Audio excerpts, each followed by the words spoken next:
So it turns out that when there's a little number counting up in the bottom corner, that means Yeah. that we're live. This is Okay. I'm Well, are just we giving you live some now? official. This is official OBS uh, advice here from the mastermind. Are we live now? I think so. Is that's not you? That's not yours. No. The I think caption we're was, live "I hope now. it's an RTX 5090." I saw someone post that. Oh no! Someone sent in our group chat. I think this is not an Xbox. Yeah, that I sent that to you. Yeah, it looks like it's live. Hey, we're talking about penis gifts, guys. What's up? Will you download the ROM for Squish and Sam and play that on the live stream? Original Xbox is kind of hard to emulate, right? No, Squish and Sam is on the Intellivision. Oh, Where did you learn about this? Was this a fucking Console Chronicles thing? Yeah, Squish and Sam is in the Console Chronicles. Share the stream link to the server. So is Miner 49er. Is this like I is think this like a television thing that's like not safe for work or? no, it's It's a just Squish and ColecoVision featuring game, you Sam. fucking idiot! Oh, sorry, I You forgot. idiot! Squish'em Sam, ColecoVision, ROM. Can I be talking about this There's on stream? also there's a ColecoVision collection on Steam. You can probably get that for like a walnut right now. now, now I told you off stream that I'm trying not to buy games, But this is an but exception because this this is is your birthday ColecoVision. present. Yeah, my birthday present is that you buy ColecoVision. The We're ColecoVision live. collection on Steam. This is my birthday stream. Please don't miss it. ColecoVision Flashback is I $20 right can't now. It's on sale. tell you what will happen in this stream, but I can tell you Squish'em featuring you'll Sam. enjoy it. On here Yeah, it's so called Squish'em featuring Sam. So, ColecoVision Flashback on Steam is $20. It is not currently on sale. okay, well then find another way to play Squish 'em Sam. I don't know what it would be. Squish'em featuring Sam. I don't know what it would be. I want you to guess how many reviews ColecoVision Flashback has on Steam. 18. 15. How dare you overestimate the power of ColecoVision? Close. Developer Maybe at up to Games. This is the Rage. only game they ever did. What they? Well, Who? Who are these people? why would you do another one once you've done ColecoVision There's Flashback? only 40 games on ColecoVision Flashback. What about Coleco Flashback 2? Well, what do you need? I'll check. Let me check the Xbox store. Maybe they've got Squish 'em Sam on the Xbox store. Squish 'em featuring Sam. Sorry. Squish some feet, Sam. It's like an album. Get it, Aiden? Yeah, it's more like a. It's more like an individual Okay, Squish 'em featuring song. Sam. Manual, If you compile look ROM, up download. if you look up Squish on the Squish 'em Microsoft featuring Store, Sam 1984.rom. Is this gonna give me a virus? when you look up Squish on the Microsoft Store, the first result is the Epic Tale of Captain Underpants show. The second result is Squish and the Corrupted Crystal, which is a video game. And then the third result is the sad tale of Nikki, Ricky, Dicky, and Dawn, Huh. which is a Nickelodeon show apparently. Um, I'm gonna add everybody. People have people. There haven't no, been enough add everybody's in the server today. no, true. It says there's 2 watching. I think it's probably you and me. Install a core. Wait. What? Input. Wait. Load core. Or watching. Leave a comment if you're a real. What do you call a BLB fan? Bastards, probably. Deeply unwell. Okay. All right. How? Fuck. How to emulate ColecoVision. Kingdom what Deliverance? Nice, Let me dude. try that one again. Nice. Let No, me try wait, that one hold again. on. Kingdom what I got it. I Deliverance? understood. I'm just looking at the games that are upcoming on Xbox. Oh, Bumblebee Search for Happiness. MAME? So you're not gonna be able to buy You can't buy Bumblebee Search for Happiness. Nice. Or Ambulance Life. Cool CV. What are you talking about? What are these? What are you saying? These are games coming out on Xbox. Morkel, Ragist's Rage. Actually, there's no colon, so it's Morkel Ragist is this person's name. Hmm.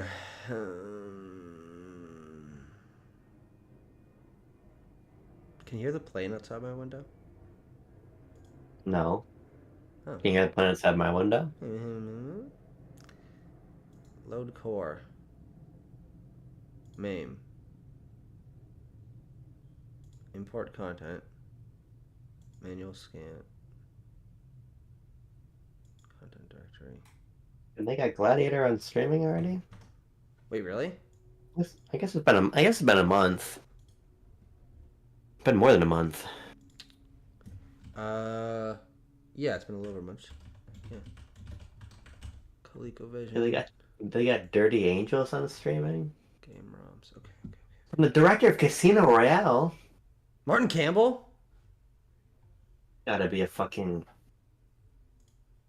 This didn't come to theaters. There's no way. What movie is this? It's called Dirty Angels.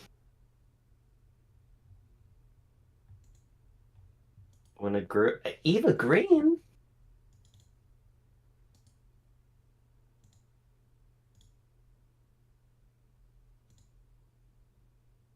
Maria Bakalova, Ruby Rose. When did this? Wait, what the fuck is this? This came out on the 13th of this month. What's the movie called? Dirty Angels. Oh, I'm sorry. That's just such a generic name. I haven't processed it. Dirty Angels movie. Martin Campbell. I was right. Yeah, it is Martin Campbell. Distributed by Lionsgate.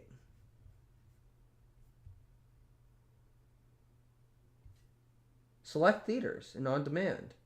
32% on Rotten Tomatoes. 4 out of 10 from Collider. Let's see what the fan number is on Rotten Tomatoes. There's not one. Nobody's ever heard of this movie. Nobody watched it. Oh, you can get Reagan for 50% off on the Xbox store right now. Really? What a steal. One of the 25 movies that Lights Camera Jackson gave an A- or higher to. I can tell you there won't be Halo. I'm still Tucker Concord Pallbearer. Now, how long until that is... I mean, it's already not funny, but how long until that's just sad? Now? Yeah, probably. Yeah, when did what date did Concord go offline? I don't remember exactly. September something. September 13th or something like that, yeah. Worst thing to happen in the September teens. Well, September 11th is not a teen. It's September 10s. Would you say that you... Worst thing that happened on September... Would you say that the closure By the way, of I'm not Concord sure was that more that's exactly true. I'm going to look that up real quick. But would you say that... It doesn't matter. Would you say that the closure of Concord impacted your life more deeply and made you more emotionally sad than 9/11? Absolutely. Yeah. I mean, let's be honest. It impacted you more deeply. I don't think that that's necessarily true. No, but like you don't. Have you? No, but what now I'm here's the saying, question: Have you ever felt genuinely sad about 9/11? Like no, but that's not what I personally mean. upset. No, I've never felt sad about 9/11. Okay. But that's not what I mean. Let's be honest. Have you ever like seriously thought about 9/11? You weren't even Yeah. born. No, wait, you were born. You were born. I was born when Okay, 9/11 yeah, happened. yeah. I But you weren't remember even it. 1 year old though. Is my point. I remember it nonetheless. No, you don't. No, you do not. You weren't even 1 year old. That's a fucking lie. That is a lie. September 6th. That's my dad's birthday. I was so busy thinking about Concord that I probably forgot to say happy birthday to my dad until like the evening. That's really. But what I'm saying is that 9/11 has had a wider reaching impact on our lives and well, at least on my life than the closure of Concord. Well, You understand what I mean? No, I know. Sure, fair enough. But it has been 13 years since then. Concord needs time to build up its That's impact. It's like people Yeah, in the saying, 13 years- Mario 1's a more influential game than Mario Wonder. It's like, okay, yeah, Mario 1 came out fucking 400 years ago. Right. It's not a fair equivalency. Like 9/11 and Concord. Right. Which one lost more money? That's an interesting question, Because actually. Well, the New York Stock Exchange closed when 9/11 happened. How much money did 9/11 cost? I guess that's just a question. Measure... Yeah. I don't even want to look at what the Google AI tells me. I don't trust that at all. There's no way. God. 9/11 assistance programs measuring the effect of 9/11. New York City. Just give me a number. Cleanup cost, is that Yeah, that's cleanup you cost? gotta factor that in. Well, I know, but like that's the number it's giving me. Do I have to do more research to find other extenuating costs? Well, what's the cleanup cost? 36 billion. Okay, Concord didn't lose that much.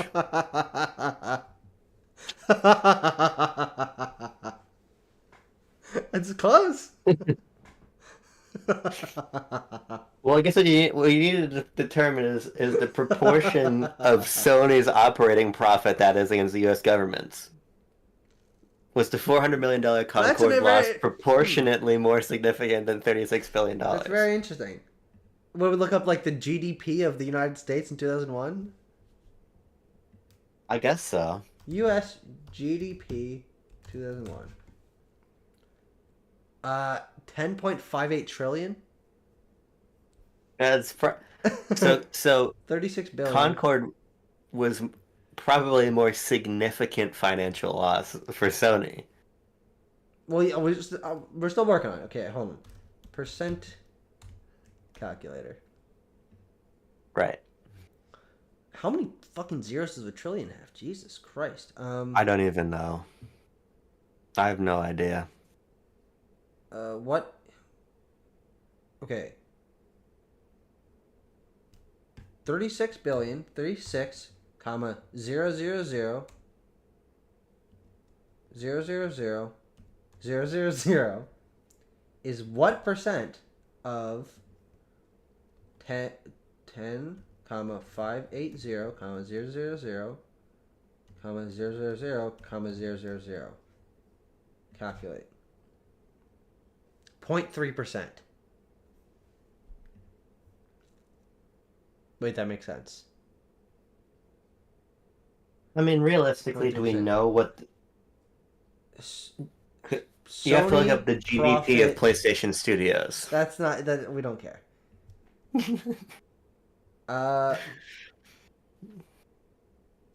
905 billion is their operating income this year. Wait. No, wait. What? Wait. 2 trillion. Wait. It's what? not 2 trillion. They didn't There's spend no $1 trillion. fucking- Wait. No, that Wait, can't be true. hold on. It can't Consolidated sales in the financial services segment of the quarter increased 9% to 2,973 billion yen. Oh, yen. Oh. Yen. Oh. Holy shit. Like, there's no fucking way. Okay, no, but that's 2 billion That's $2.9 billion. I believe, because I believe roughly the yen, 10 yen to every One dollar. yen is about $1. No, that's not true. No, it's not true. No, 100th. I believe isn't a yen close to a cent, or is it close to 10 cents? A retail video game is like 7,000 yen. So it's, yeah, it's 100th. Yeah, it's like a cent. Okay. So 2 trillion, 2.9 trillion. No. 20. Okay, so they have 29 billion dollars this year. Okay. That's a lot. 29, comma 000. That's almost I wish as I much had as that 9/11 cost. Proportionately speaking, Okay, and then what was the cost of Concorde again? 400 allegedly. $400 million. Yeah. 1.3%. Okay, so that's more significant. That is 4 times more significant to the. That's like if 4 PlayStation 9/11s happened this year. Now, how do we factor in? Well, no, but here's the great thing. Yeah. Well, I'm just trying What's to the great equivalent. I'm just trying to make an equivalent of, because Sony also closed 3 studios this year. Right. So that gains them money. But that, no, it gains them. It's like, wait, hold on. It's like the equivalency is it because okay, so 9/11 is a terrorist attack happening on America.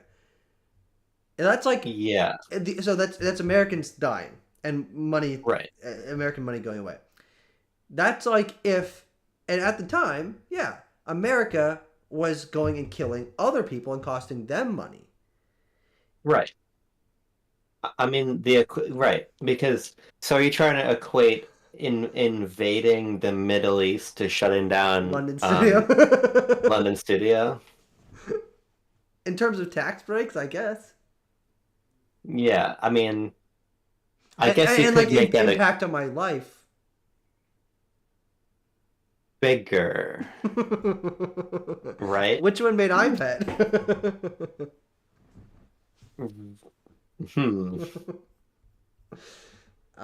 Still no one has commented, by the way. We're totally alone in this stream.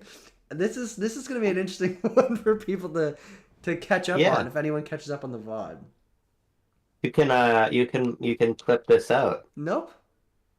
Our clips are doing really well as of late. What do you mean? Oh, yeah. I still think that the link to that Grifter video is like out in the ether somewhere. Not that people can watch it, but that it was shared, because as of like 2 days ago, we were still getting comments on like Concorde videos, and I was getting like tweets at me and stuff like, "Lol, loser, you deleted your video" and stuff. So as of even a couple days after it was delisted, people were still trying to get access to it to make fun of us. Well, this is why I privated it, not delisted it. Oh, true, because if they still had the link, that's actually smart. Yeah. No, yeah. I didn't think about that way, I but knew that's absolutely true. Yeah, if it had been shared, it didn't matter if it was delisted. Colin Moriarty is featured on the Concorde Wikipedia page. Is he really? Well, I mean, I guess he's the one that broke the still unsubstantiated 400 million number, right? Yeah. Nobody of any actual repute has ever said 400 million, I don't think.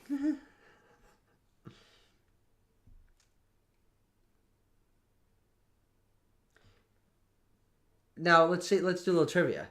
What was the all-time high player count for Concorde? Concurrent player count on Steam. Oh, fuck me. It was what, like 600 something? Yeah, 700. 700, okay. Not great, but I don't know 700 people. Yes, you do. In total, probably. I could. In total, that I personally know? Well, no, here's the question. Like, would you count, like, people you went to, like, elementary school with? Because, like, over the course of your School Yeah, I mean, I career, guess I could. 700 people have entered your fucking upper atmosphere. Yeah, I mean, I guess I could. I could name 700 people I've met. I No, you guess. couldn't. I don't think You that's don't think true. so? No, I don't think if I sat you down for 24 hours, you could name 700 people that you've met. I think I could easily. No chance. No fucking chance. You know how hard If name you get, 100 women is? And that's any woman. You're going to get yeah, 150 in and you're going to start struggling. I could name 150 people I went to high school with. You don't remember 150 names from your high school. No fucking way. I do. That's you remember that as about as much as you remember 9/11 when you're 0.09 months old. Mohammed Smith. Doubt Most common first and last name. Doubt it. Still no chatters. 3 people watching. Wait. Oh wait, no. Never mind. Shmuel joined. Well, I turned my stream off, so 3 people watching. I'm Wait, not so one it's of them. me, Shmuel, and a miscellaneous viewer. How's it going, Sam? We're talking about 9/11 And Concord. and people. Oh wait, I guess I shouldn't be in the gaming category. No one cares. But Well, I am gaming. and I'm wearing an Exoprimal shirt. So Yeah. what will be next year's Exoprimal / Concord? Oh, Pragmata. Pragmata's in a multiplayer game though, so I don't think that counts. yeah. Shit. What's a? I don't even know a good one to guess, really. 4 people watching. What about like fucking the Midnight Club or whatever that game is, Midnight Murder Club? Gaska. So someone named Gaska _ is in the chat. Are you new here? Do we know you? Give us a discussion topic, person whose name I already forget. Abby is here. Gaska. Oh my goodness. Hi, Abby. Gaska, let us know what you want us to talk about. Sam is wrapping presents. He says, "Happy birthday, Abram." Thank you very much. Abby says, "Merry birthday and happy Christmas all." And Abby, I just want to say, Incredible. -1 demerit. That's not funny. Gaska says they're new. Thank you for joining. We are not streaming Halo. That's why it's called No Halo Christmas. I'm playing Halo. I could turn my webcam. No, that's not useful to anyone. I was trying to download Master Chief Collection so we could stream it together. And we got about 15% of the way into the download after like an hour. So I'm gonna have to do it like overnight or something. Well, this is actually one of life's great parables. And the lesson of the parable, of course, is to never not have Halo installed. That's true. I did just get my computer like 2 weeks ago. But that is enough time. That is enough time to download Halo. It was the first thing I installed on my Steam Deck. Yep. Wait. What? Just had a great idea. I can work on the fucking Yakuza grind while we're talking. Well, that's a great idea, yeah. Holy guacamole, you didn't miss the stream. Scruffy, you didn't miss the stream, but the stream is not what you thought it would be. Scruffy, give us a topic of conversation, Scruffy. Yeah, Scruffy or Gaska, whichever one makes a, or I guess Shmuel, or I guess Abby, you know. Or Abby. Yeah, but not Sam, though. Does he count? Is he okay? Is he allowed? Well, Sam can certainly submit an idea. Sam was serenading me in Fortnite yesterday. Yeah, it's true. That's already a win. Wait! Where's my... Wait, I gotta go all these stairs to get my...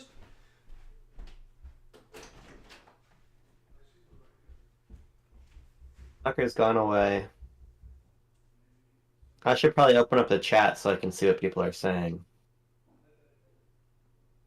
Well, next time I die, I'll do that. How about? That seems like a fair trade. Fuck are these people? Oh, hello. Alright, I died. Get the chat open here. I'm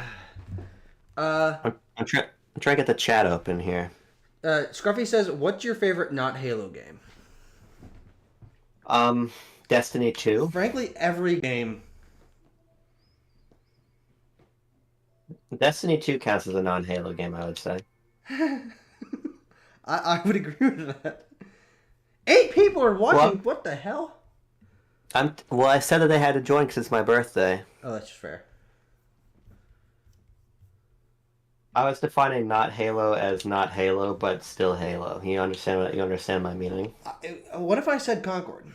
Because that's from a not Bungie. Well, yeah, you could say but that. also, Concord's not a game. It was. You guys should sit in complete silence as you play video games individually. You know what? It's gonna probably reach that point. No, it's not. I can talk and grind Yakuza. Who's Yakuza?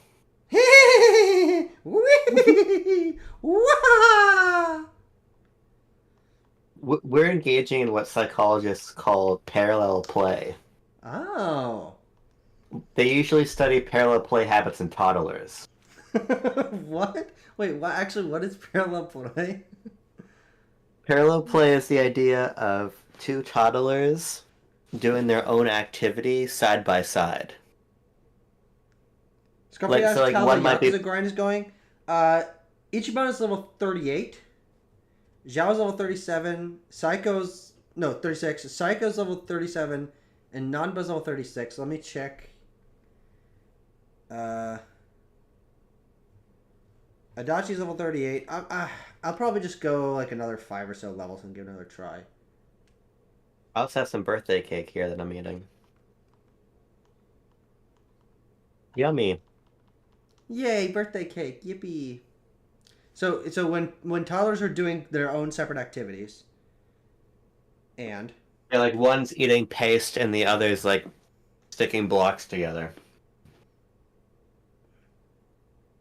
The idea is that there's still a component of socialization between the toddlers, even though they're doing different activities. I see. Yeah, that's exactly what's happening.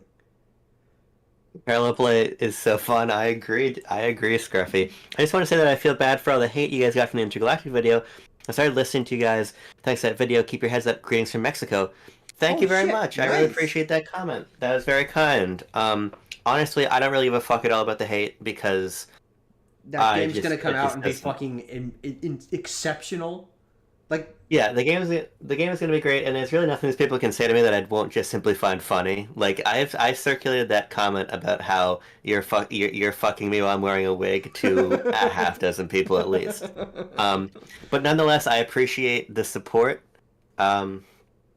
It's very cool to have new members of the community, so thank you. Yeah, you should join our Discord, Guska, if you haven't already. Ooh, but I do greatly appreciate you being here. We really don't get new community members very often, and it's very fun that someone found us through a reaction. I mean, honestly, I would say a very solid chunk of the YouTubers I watch consistently I found through reactions. I mean, reactions are for me one of the easiest things to like just watch anyone do. Sure. And so I'm sure I found Arlo through that. I'm sure I found Rogers Base through that. I'm sure I found, probably Kind of Funny through that. Easy Allies, definitely, I found through that. It's interesting because for me, I typically only watch reactions from people I'm already familiar with. For me, it's like not, I want to know what a random person feels about this game. It's like, I know Arlo's taste. Yeah, you want to see him react to Metroid Dread or whatever. Yeah. With that in your door. Can I just say, Halo 4, Halo 5, good games. And I'm tired of pretending they're not. Have I got Aerie? I do have Aerie, Joe. You'll have to give me some tips of what to do with her. Here's my problem. This is a psychological issue, not a gameplay issue. I don't like that she's an optional party member. She's the only optional party member in the game. I don't like that she's an optional party member because then she's not actually a part of the narrative. She's not a part of the gang. She doesn't have banter with everyone else. She doesn't show up in cutscenes. And that really bothers me. And so I don't want her on the team because she doesn't have a rapport with everyone. But if she has an ability that's good enough to where I should probably make sure I'm equipping her well, then fine. I mean, I had her when Nanba left the party in chapter 9. So I used her then, but I didn't find her that useful. Thoughts, I Avery? would never talk about a woman that way. Oh, ooh! I just got oh. Need alert. I hardly know her. I hardly know her. I hardly know her. Oh, But fuck me. Scruffy, do you get what I'm saying about her being a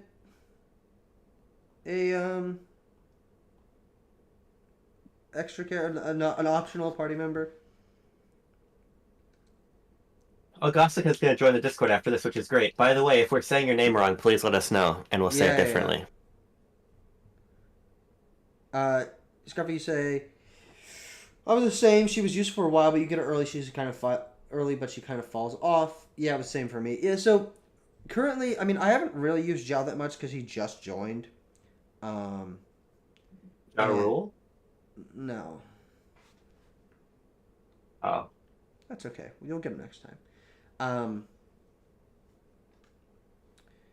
I just got some points in Halo 4 for being a distraction. That's an official type of point you can get.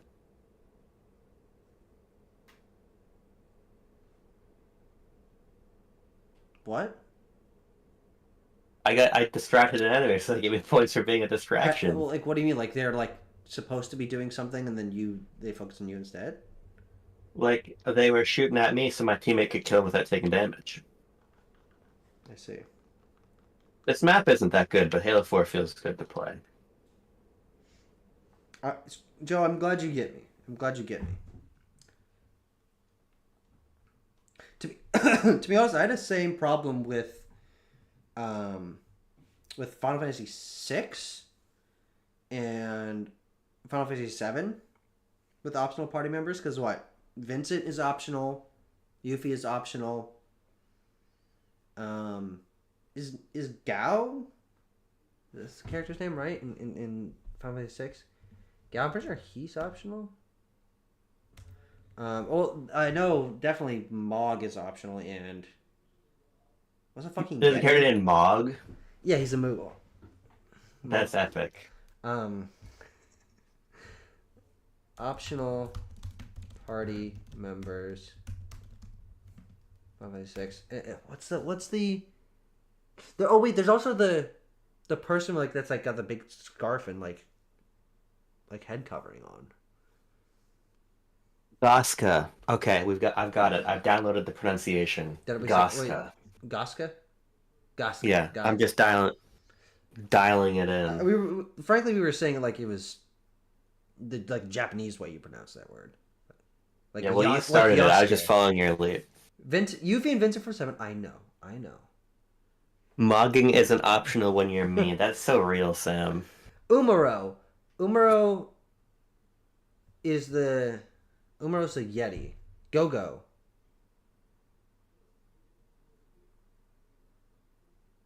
Last name Gadget. Go Go last name Gadget.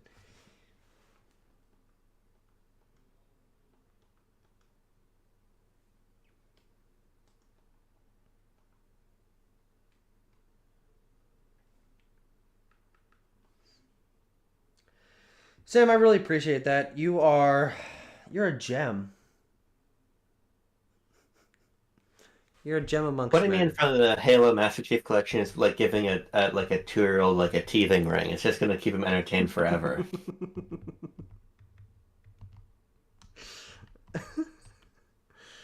Holy shit. I mean, I've often said that Halo is mostly geared towards 2-year-olds. All right, let's see Fuck what me. the auto battle feature in Yakuza Like a Dragon will do on this ice level that I got my fucking butt handed to me on last time. Can I ask the chat something? Chat, would you prefer if Tucker was playing Squish'em featuring Sam right now instead of Yakuza? Um, I don't want you to answer that.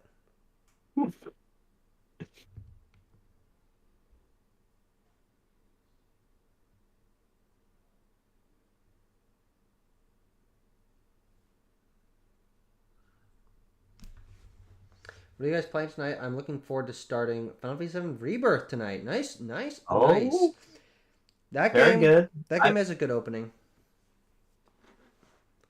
I was not sold on Rebirth. I played it for No, you probably were. You paid five. money for I did. I it. guess in a literal sense, I was sold on the game because I bought it. Um, but to me, I found it too open. Um, and also, I was not as moved by the setting as I was with Midgar. But I also recognize that that's totally a me thing. This is just what Final Fantasy VII is. Yeah, yeah. But Also, nonetheless, you never finished or played too much of the original, right? no, I played a very, very little amount of the original. Um, but I hope you really like it. It's a very impressive game, no doubt. I'm currently playing the Halo Master Chief Collection, but in terms of the next game, like I'm going to try to play front to back, I'm getting a copy of Metaphor from Santa Claus, hopefully, and also a copy of Epic Mickey Rebrushed. Wait, So I'm gonna play one of don't those. you know that you're getting metaphor? Well, I don't know Santa Claus, so I wouldn't know for certain. Do you understand? Do you understand my Do meaning? I get your drift? But I also want to, and probably will because they're both very short games. I really want to play the 1080 snowboarding games. Oh, interesting. 1080 What snowboarding about Cool is like a Borders? sub. Uh, I'm more interested in 1080 snowboarding than Cool Borders. I have to say, Do you know who made Cool Borders? but Konami, right? Idle Minds. What else have they made? Life is Strange Double Exposure. Oh, really? That was what Deck Nine was called before they were called Deck Nine. I did not know that. Yeah, they worked a lot with Sony because Sony published Cool Border series. Hmm. Like when I think of Cool Borders, I always think of the kids on the kids cuisine packaging. That's very fair, incredibly, incredibly fair. Yeah, so as Idle I Minds, never. they did cool. Oh no, sorry, they did Cool Borders 3, 4, and 2001.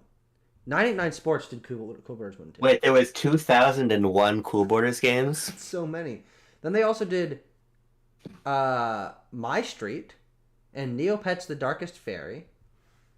I Is, played that game. isn't that the game that Pixie was talking about? No, I don't know, but I played that when I was a kid. and Pain, the PS3 That's PS1 crazy. game. The dodgeball game, I guess so. which Halo from the Master Chief Collection. Right now I'm just playing Slayer on 3, Reach, and 4. Wait, Any of those will suffice. wait. Deck Nine isn't owned by Square Enix. I thought they were. No, they're just contracted. They're just locked into the fucking queer game machine. Well, because that was a big part of the news piece Rebecca Valentine wrote earlier this year about the controversies around Deck Nine and around Life is Strange. Like they got the contract largely by undercutting. Who's the other team that makes those games or made Don't those nod. games? Don't Nod. They Yeah. undercut Don't Nod for the contract.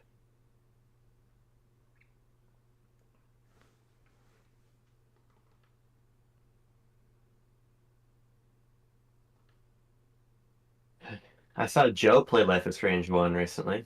He did. I didn't really see what he thought of that game. I He, think he gave it a 3 out of 5. I think that's very fair. Life Strange One's a little bit. It's a tad bunk, frankly. Stop stealing my kills, Barbecue Sigma.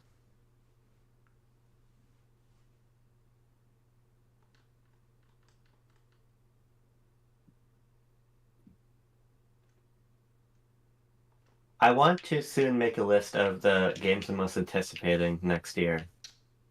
You could do that when you 'Cause I finish don't whatever round of whatever you're working on.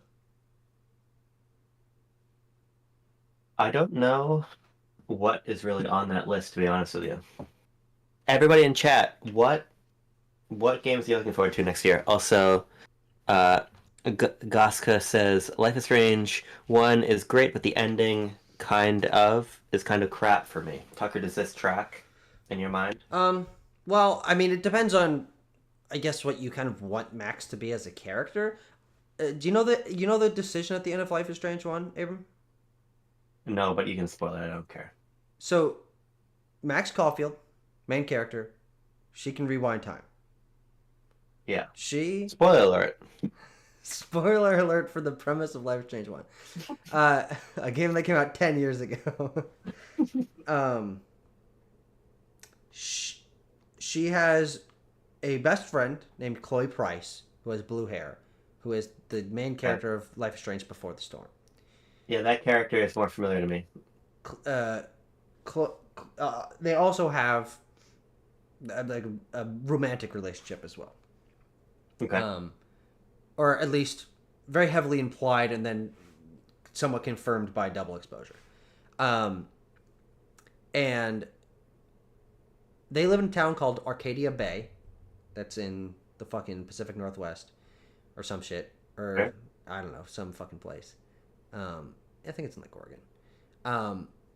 And there's a giant tornado heading towards the Arcadia Bay. Is there like a Pa Kent moment? What they come to realize, because Max keeps getting these like visions of the giant storm tornado destroying Arcadia Bay, and what you come to find out is that it's a butterfly effect caused by her using her time rewinding powers to save. Because the first thing you do with your powers is save Chloe's life with them.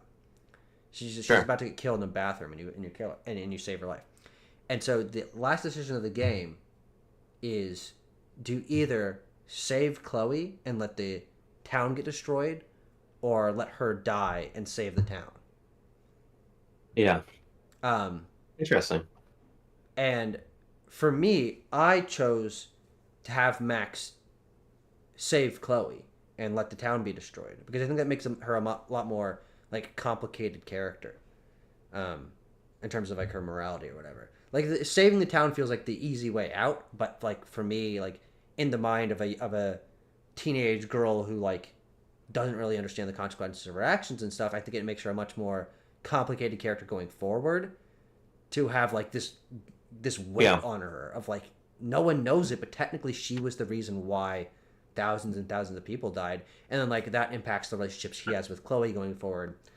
So I actually like the ending if in my head canon that she lets the town be destroyed. I think it's interesting. There's a problem involving a trolley I'd like to introduce you to.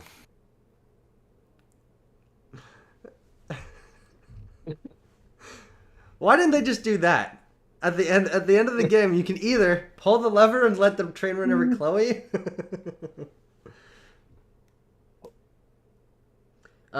Gaska says, I don't know if it's a gameplay issue or a character issue, but seeing all my choices being irrelevant in both of the endings is kind of disappointing. That is actually interesting. Yeah, because I mean, that choice happens no matter what, and so no matter what you do in the game, like whoever you help, whoever you like, hurt, you have to make that decision. That is actually an interesting point. I never really thought of it that way. Sure, I don't disagree with that. We've got an interesting thing here from Sam. Sam is talking about most anticipated games involving Indiana Jones coming to an actual platform, which is funny. Mm-hmm. But then also Ghost of Yotai. I'm going to be really curious to see sort of what Ghost of Yotai's status is, or Yotei. Ghost of Yotei's status is going to be next year. I wonder if there's a world in which Assassin's Creed Shadows is as good as it.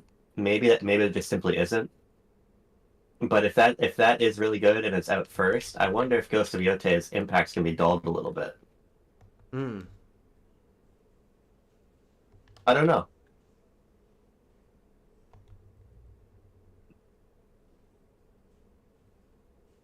Maybe we can't envisage a world where Ubisoft makes a game as good as Sucker Punch, but I think there's a real chance that game could as they say in Britain, pip Ghost of Yotei to the post. What the fuck does that mean? I mean, like beat it out, like come for but yeah, getting pipped to the post. Oh shit! Like... Ichiban died. What happened? Oh, that's not good. If you pip someone to the post, you beat them by like a hair. Gaska says, my most anticipated game is Death Stranding 2. I need it. Beast mode. And Sam says, if Shadows is good, then it's a holy shit 2 cakes moment, kind of, for me personally. I mean, same for me. Yeah, 100%. For me, in either case, it's like, damn, those are 2 cakes. Wait, I thought you liked Ghost of Tsushima. I do like Ghost of Tsushima. I will. What I'm saying more is like, if Assassin's Creed Shadows is the best game ever made, I'm still probably not going to play it. But I will play Ghost of Yote for sure. Mm-hmm.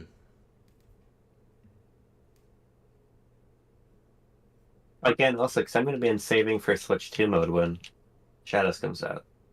Yeah, me too. Yeah, I'm not getting that game. The only games I'm going to get early next year are Donkey Kong and Monster Hunter. Yeah, that's fair. Miscellaneous lists.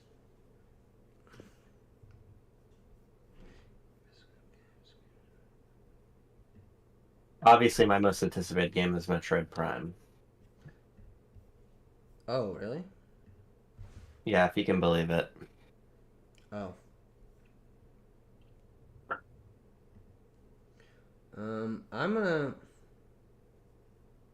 I had a most anticipated games list. What the fuck did I do with that? Where's Halo? Bo, here's the problem. Bo! Bo, here's the situation. Tucker's a fool, an absolute short-sighted rube, and didn't download the game ahead of time. Yeah, it's true. I'm playing Halo right now. Well, here's the thing. I like to sleep at night, be able to focus, love my neighbors, have clear skin. And honestly, if I had the more Halo I have in my vicinity, the harder all those things become for me. And so really, I'm just trying to be a functioning and healthy member of society. And it's really, there's an inverse correlation between the amount of Halo that's present and how well I can contribute to society. So, that's just me, though. I mean, considering how little you contribute as is, I'd hate to see what it'd be like if you had Halo installed. Yeah.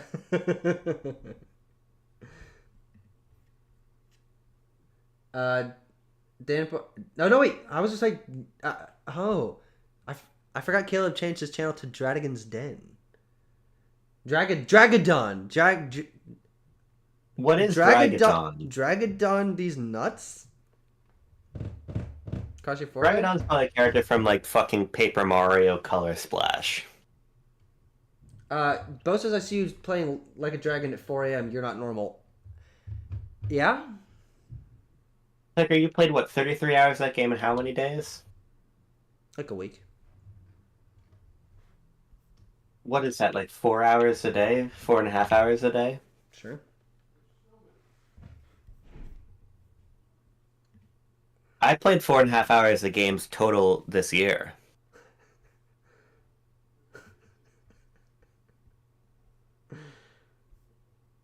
What was my...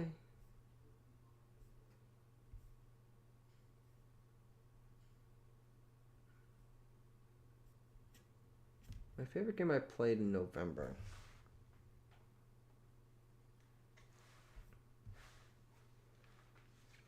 Looks like that would be... Iggy's Wrecking Balls. Crow Country, probably? Valid. That's a great game. It really is. Really, really good. Or Death of the Reprobate, maybe? Or Neva. No, yeah, it's Neva. I have to say, I was underwhelmed by Neva in the end. Well, I feel personally offended by that. I was pretty moved by the very end of the narrative. I thought that was quite nice. I was never on board with it. Ghost of Tsushima is going to be great, but I need to see what will be way better because I won't have the strength to engage in 2 Assassin's Creed-like games the same year. AC Shadows looks cool. Also excited for 33 for Expedition 33 and Hell is Us. Expedition 33 Claire Obscure does look pretty cool. Yeah. Again, not really my type of game, but it does look very cool. It's got Benjamin Starr of Balatro fame. Yes. I'm really happy that he did that. Benjamin Starr of co-writing a piece about Final Fantasy VIII in Lock On with Holly Bennett fame. Which Halo am I not playing? All of them, I guess. That's actually a really prescient question from Caleb.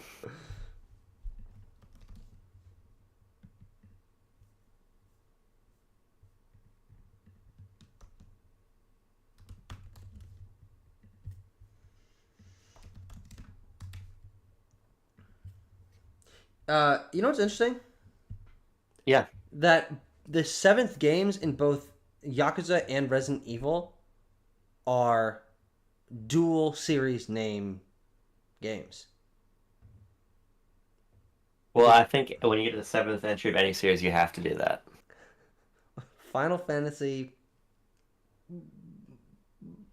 Mario Kart.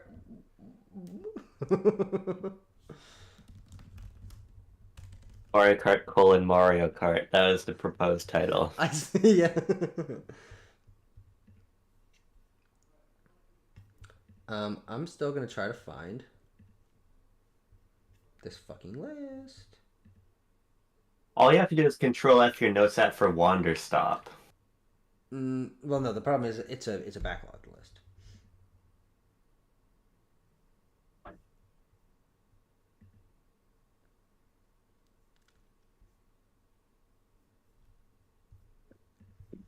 Mega Man 7 has entered the chat. Who? No, Caleb said that. Mega Man 7. Oh, had entered the chat.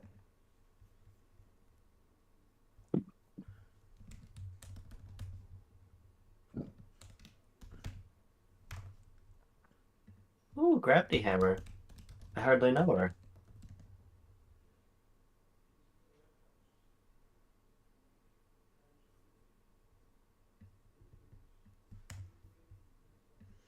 Hmm.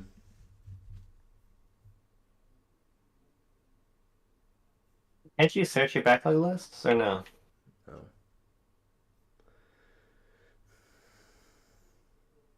That's sickening. I have a low bar for what I consider sickening. Okay,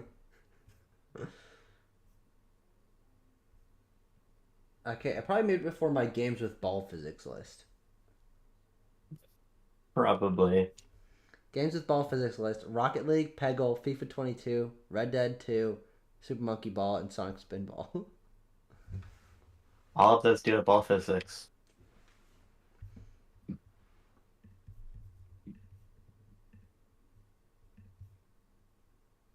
We're having a rough time here, ladies and gents. I'm trying to find this goddamn list.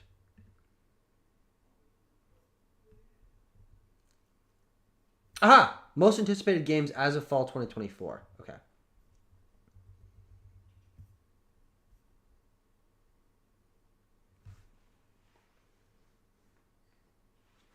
All right. Now here's a question. What would I add to this since Game Awards? Is Ninja Gaiden Ragebound coming out next year? I believe so. Chat, correct me if I'm wrong.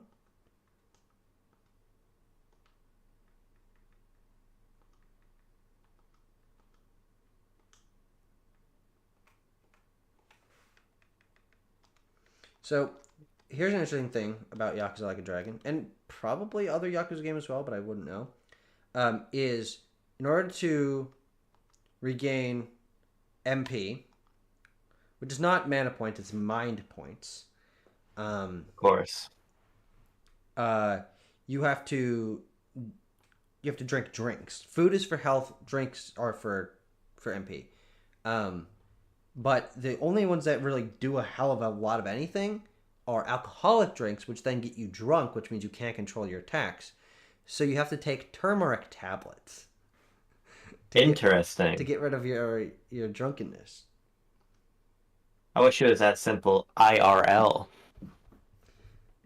Caleb, Tucker does have a list for everything. Goska would like to know, Tucker, Any comments? your experience with the not the PSP. not PSP. I You love it, right? yeah. I mean, I've used it. I've used it quite a bit. And I've certainly enjoyed it. I've played quite a bit of Yakuza on here. You played Loco Roco 2 on it. I did play all of Loco Roco 2 on it. I played Twisted Metal 1 and 2. I played Rallycross. I played some Ghost of Tsushima on it. I played some Lego Horizon Adventures.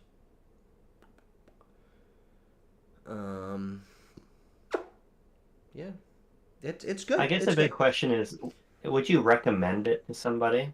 If you can, well, it can be hit or miss for me because my PlayStation 5 is not Ethernet connected.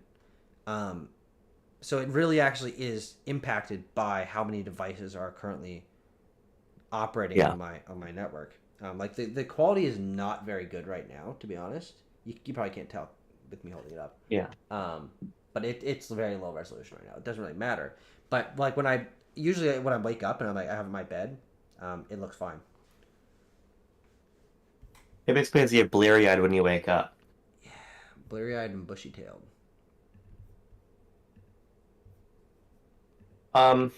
Sam, thank you for that clarification about the meaning of IRL. Hey Chad, IRL stands for in real life. Is it on Xbox? Caleb, if you're talking about the PlayStation Portal, no, the PlayStation Portal is not on Xbox. No, he said it's real life available on Xbox. Well, the PlayStation Portal isn't. So, I don't know what to tell you.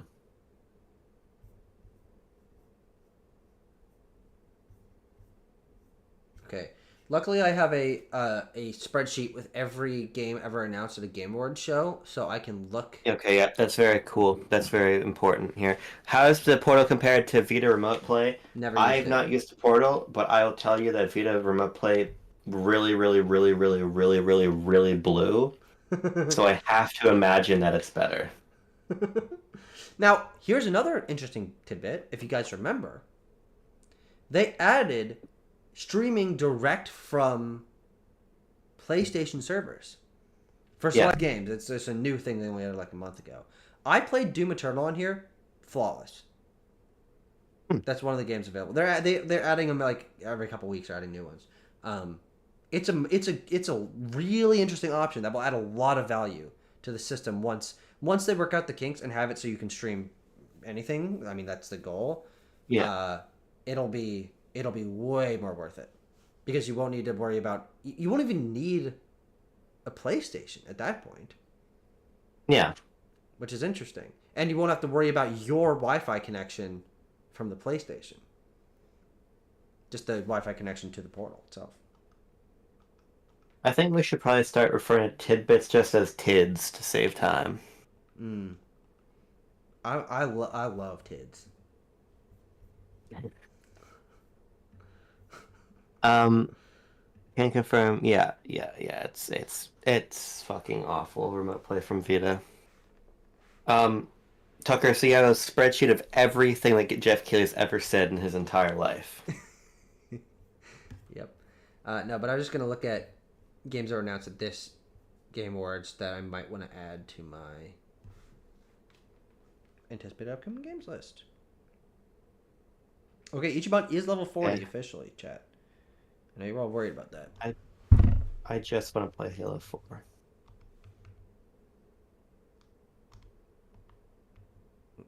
Why won't it let you?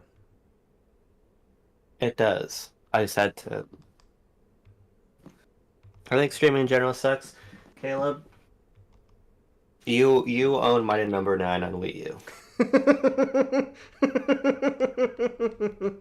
That's a crazy comeback. Crazy Taxi right there. I got an achievement called Crazy Taxi in this game earlier. That's a Sega reference. Sega. Ryuga Fine, ga. Gotoku. Sega, ga. I said I it, said ga. ga.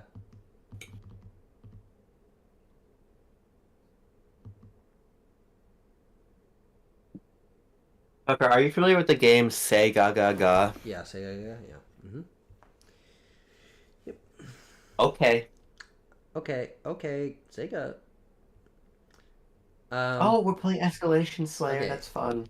Uh, Games that'll add to my anticipated upcoming games list: Elden Ring, Night Rain, Project Robot, Split Fiction, Project Century, Onimusha. That's not coming out next year. Well, I'm just talking about any games that are nice.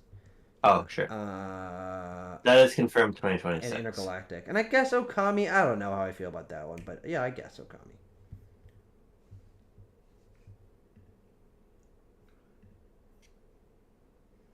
My number 9 still runs better on Wii U than streaming ever did for me.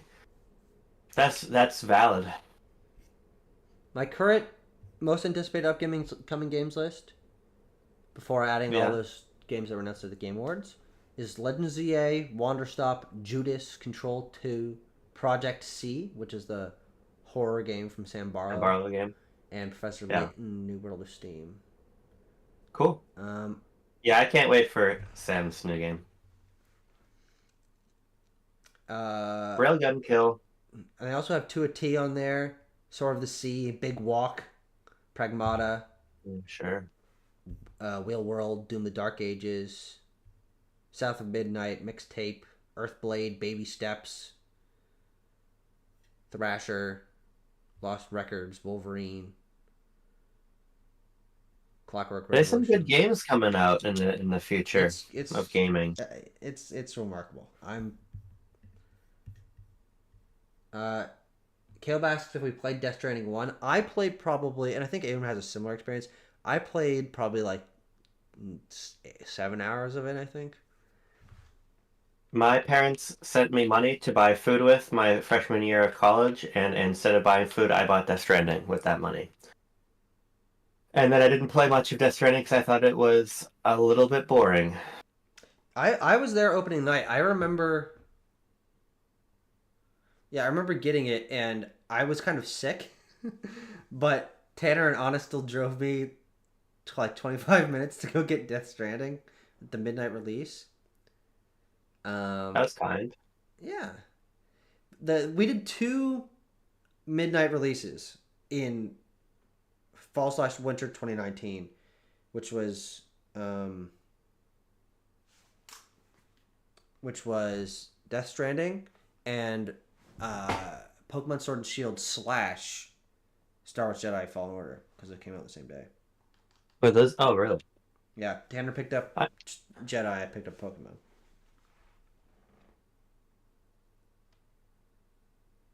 cool. Ah, fuck me, this game's gonna be hard to get a kill with.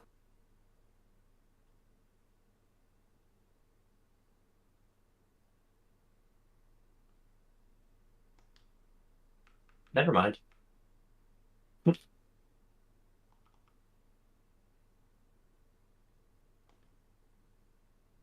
Fuck, melee. God damn it, melee doesn't count.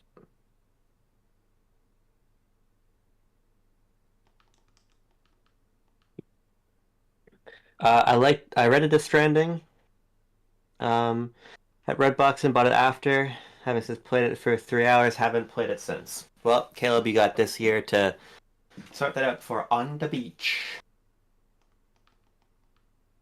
I really will give this for another try before On the Beat.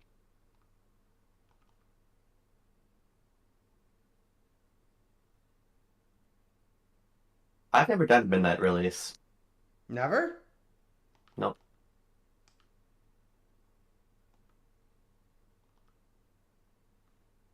Hmm. I think the first one I did Was Spider-Man. So that wasn't the first game I picked up on like the first day, but I remember someone being dressed up as Spider-Man at the mall. Were they a pervert? Yeah, it was me. And then that year, I did. Well, I guess no, I guess technically Breath of the Wild because I was in a midnight release line for a Switch. Um, and then later that year, I did Smash. Oh, really? I didn't until I was 19. Ah. You got to remember, because I lived in such a rural place, going to a midnight release was not really feasible. Yeah, it was first midnight release was Splatoon 2. I picked up Splatoon 2 in the morning of its release, and then I went to Driver's Ed.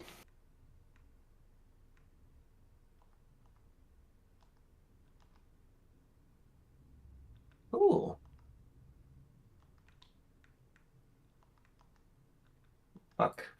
Fuck you, fuck you, fuck you.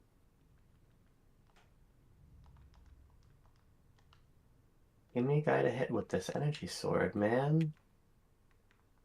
All right, everyone got their tablets, their turmeric tablets. Now, after COVID, most, at least Yeah, as far as I know, most places stopped doing midnight releases. yeah. Um, I definitely did Tears of the Kingdom because I picked that game up, and then I went to work at the library, and I had an overnight shift, like at 7 hours from like 11:30 to 6:30.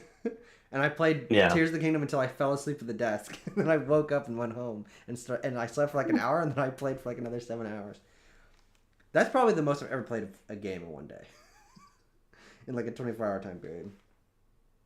Because Tears of the Kingdom came out. I was in the UK to get for the MCV awards, so we did our big award show, got our award, and then I went back and I played Tears of the Kingdom drunk on a futon. That's a crazy band name. Playing Tears of the Kingdom drunk on a futon. A little wordy, I think. I also wasn't even that drunk. I'd been eating a lot of donuts.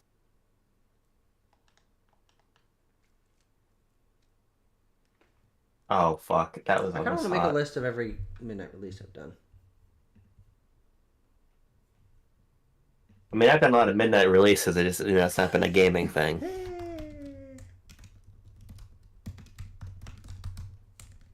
um, Uh, I'm gonna I'm count. curious. Okay. Agaska says, I'm curious. What are your thoughts on Last of Us 2?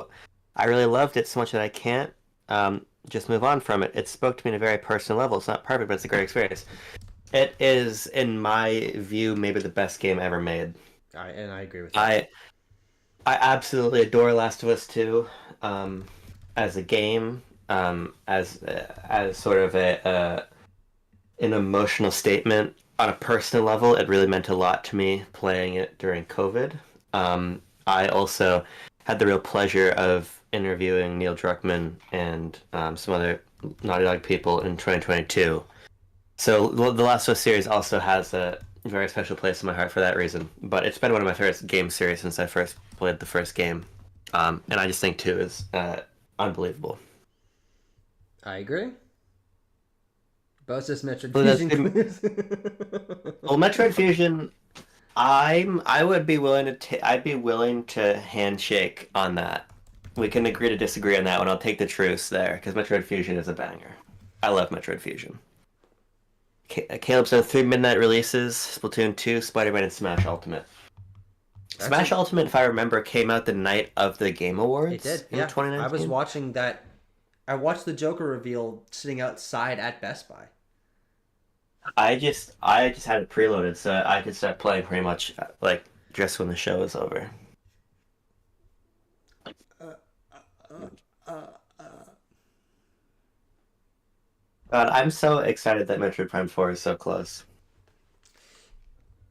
Yeah, according to the rumors, you might be playing it in like less than 3 months. which would be insane. We'll see. We'll see. We'll see. We'll see.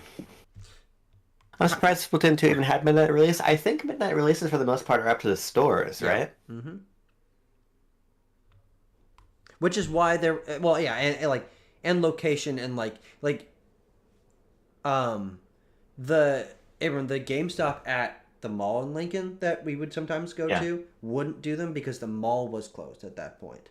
So Oh, I would sure. have to drive to the one in South Lincoln to do midnight releases, which is where I did Sword and Shield and Death Stranding and Tears of the Kingdom. Um, yeah. Bo's last midnight release with Kirby: The Forgotten Land. God fucking damn it, man! That game is so good. I That is can't a wait for the great game. next. I cannot wait for the next 3D Kirby game.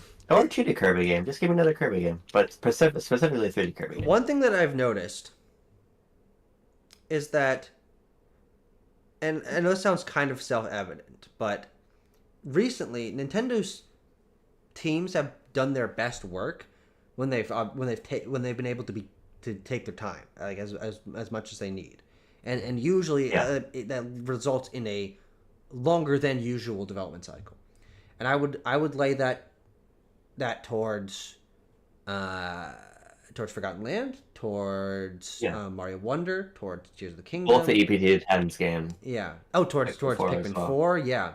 And I think that there's a chance that we see the best work ever done by both HAL and Game Freak. And Retro, maybe. Like, within the next, like, year and a half. And EPD 8, maybe. And EPD 9, maybe. Like, all these teams have just are taking so much longer on their games. Yeah. It's really going to be something special. Methinks. I think you're right. And EPD 4. What if Connex is the best EPD 4 game ever? Well, the other thing to bear in mind is that this is maybe true, but there's also reality in which, simply speaking, it's not that they have more time, it's that they're almost done with another game after their next game. For what? For who? For like EPD4, for example. Realistically, they already have their first what? They have like 2 or 3 teams anyway, so I wouldn't be surprised if they launched 2 games within 6 months of each other. Yeah, I think that's probably true. I'm just saying that for some teams like EPD8, you can guarantee, or not guarantee, but pretty sure that they've just been cooking on a really, really good 3D Mario game. But some of these teams I also think just probably finished a game, schedules got moved around, and so they're on to their next. Yeah. Will EPD4 cook? Caleb, EPD4 always cooks. What was the last EPD4 game you really loved? Everybody Nintendo Land 2 Switch. No, 1-2 Switch probably. I love 1-2 Switch. That's a great game.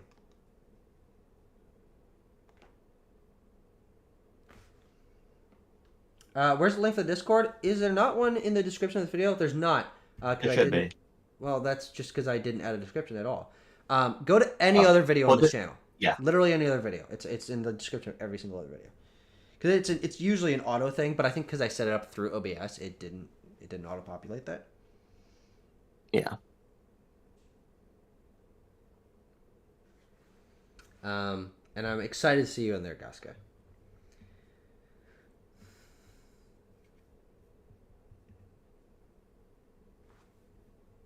I am Astrobot. Man,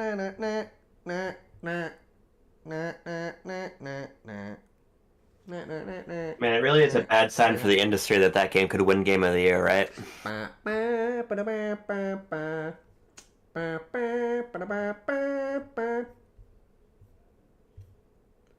I think you guys are off that fucking Yakuza triple pack, thinking that game has a bad soundtrack. I just don't. That's the only thing that I don't like about that game. Otherwise, that is a beast mode game. Beast mode Benjamin. That soundtrack is on the level of Yoshi's New Island kazoo music. That's such a fucking asinine thing to say. For your birthday, your dad got you a copy of Sonic the Hedgehog for Xbox 360, Caleb. Let me tell you a secret. I like Sonic 06 a lot, and I used to play with my cousin in split screen all the time. Would you ever, in earnest, play that game again? Yeah, if it ever would come back, if it was ever available on another system, Well, I you would, had for access sure. to it at my house. You watched me play it. Remember that? Yeah, and it looked amazing. No, it did not.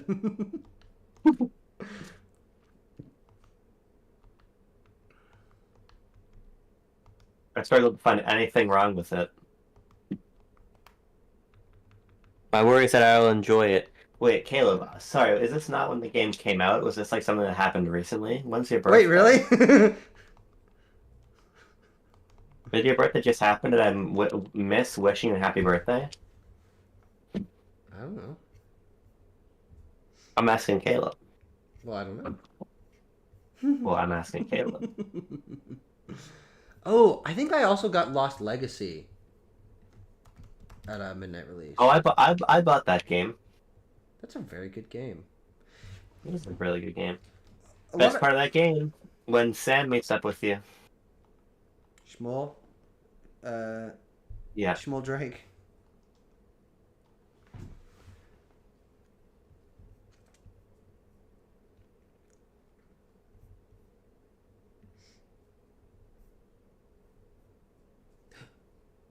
Ooh, I may have done the midnight release for A Way Out. I think I did. Caleb, I apologize for missing your birthday. Happy birthday. Wait, when's his fucking birthday? The 15th? December You piece of 15th. shit, you didn't tell me that. I don't know his fucking birthday. You gotta tell people that for them to know it. This a motherfucker. Well, I've downloaded the lore now. Do you think I'll remember that in one entire year? Yep. Nope. You can literally kill me if I don't.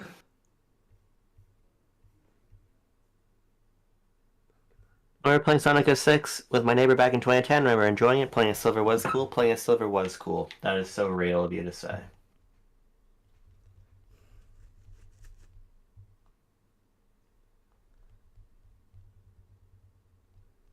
Fuck did that guy get that gun from? Is it lame of me to say that Probably.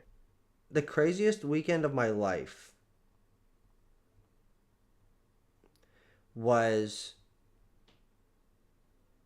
in Probably. was the week that Elden Ring came out, and yeah, late February 2022. Elden Ring released. They announced Gen 9, and I went on my first date with Rachel all on the same day. Okay, one of those things is valid to make it the craziest week of your life. I won't tell you which one. One of the most important people in my life, and two of the best games I ever played. Would you? Pokemon Scarlet and Pokemon Violet. Would you agree that Elden Ring and Scarlet and Violet are on the same level of quality? No. I like Elden Ring. In fact, any day now I'm going to start it again on Steam Deck because I bought it on Steam Deck. I don't know why. You talk a mean game about not buying as much stuff, and then yet it continues to happen. How is that possible? Well, I bought that when I got my Steam Deck a year ago. I didn't have any bills. Oh sure. Scruffy says, "Hey guys, I'm back wrapping presents at 3 a.m." That's beast mode. Um, I already wrapped my parents' presents. Scruffy, my team is currently average level 41. I'm just gonna grind until I lose, and then during this call, and then I guess I'll be able to continue. Oh man, I guess I might not be able to play any tomorrow because I'm gonna be with like my family. I mean, okay, God forbid you can't play Yakuza on Christmas. Christmas. Christmas time is here. Tucker, I'm gonna send you on Discord a discussion prompt. I bet this is going to be an inappropriate image. No, that's not true. Yep, it is.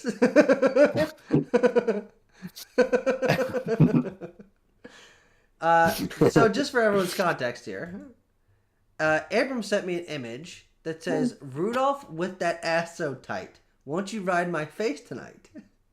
And then it has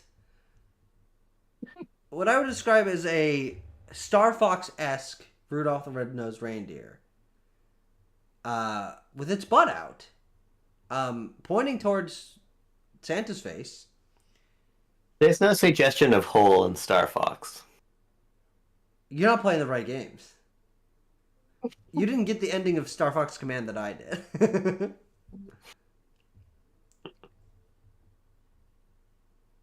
He meant to send that to me. Now, what the hell?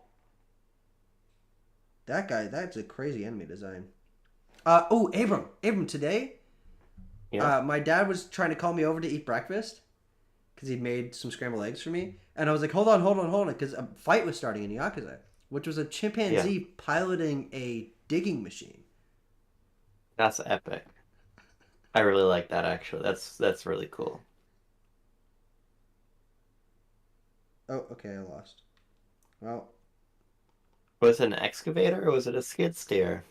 Or was it a backhoe? Excavator. I hardly know her. My dad owns an excavator. He also owns a skid steer. I don't want a storm rifle. I'll take that sniper rifle, though. How do I get up there?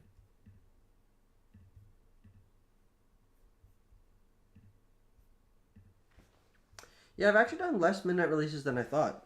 And I counted, though this is kind of a cheap, I counted both Breath of the Wild and Super Robotman R because I physically purchased both those games on March 3rd, 2017. I don't know about that. I would argue that one of those games did not have midnight release. But it did. One of those games was made available at midnight. Every Switch launch game available physically that day had a midnight release. Skylanders, Superchargers. No, it was Skylanders Imaginators. I think that it's embarrassing that you know that.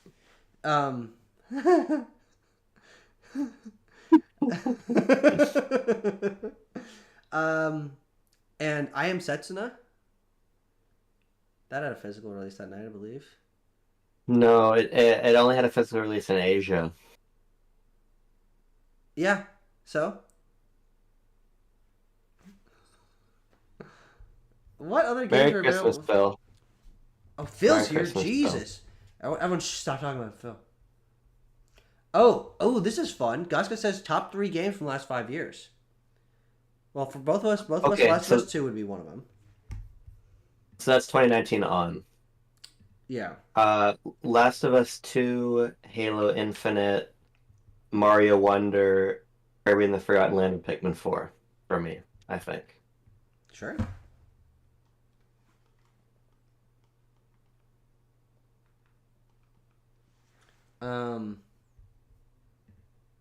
It's actually quite easy for me, I think. For me, it's Last of Us 2, Ori and the Will of the Wisp, Tears of the Kingdom, God of War Ragnarok, and Animal Crossing New Horizons. It's interesting that Ragnarok is so high. I mean, I know you love those games, but I wouldn't have said like that's in your top 5. Well, that's my number 6 favorite game of all time. Is it really? 4 of my top 6 games. Well, actually, technically, Stanley Parable Ultra Deluxe, I guess, is my number is in that 5 actually. Yeah. The fuck just killed me? I Yeah, mean, yeah, I it's really easy for me because I think that this is. I mean, it's only been 4 years, but I think. I mean, most of my top five favorite games of all time are 2020s games. I think it's been an exceptional decade for video games. Let me see how many of my top 100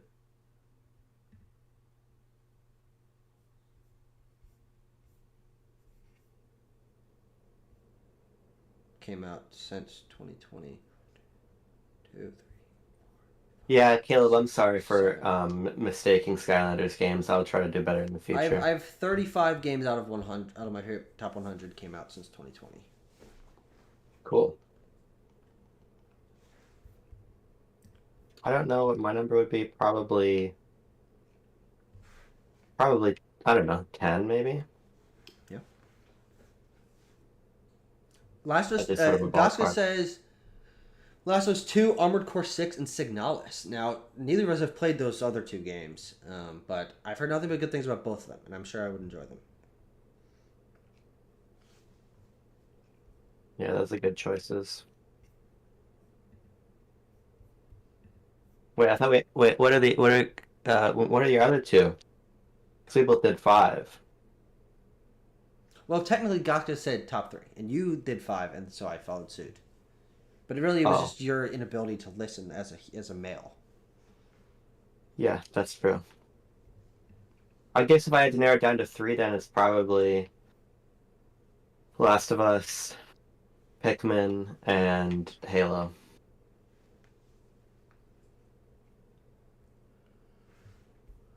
Or maybe Kirby. I really go back and forth on whether Forgotten Land's my favorite Switch game. Cool. I love that game so much. Caleb says, for me, there's nothing that jumps to mind, so I have to look at a list of releases. Caleb, that's because you play like 2 games a year, and they're both Mario games. Well, that's because there were no Wii U releases in 2019 on.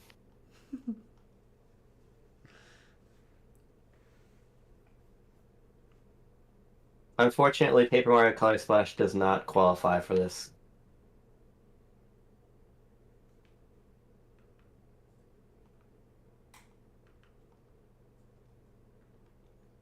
Oh my God, I'm cracked. I'm cracked. He's goaded. He's goaded.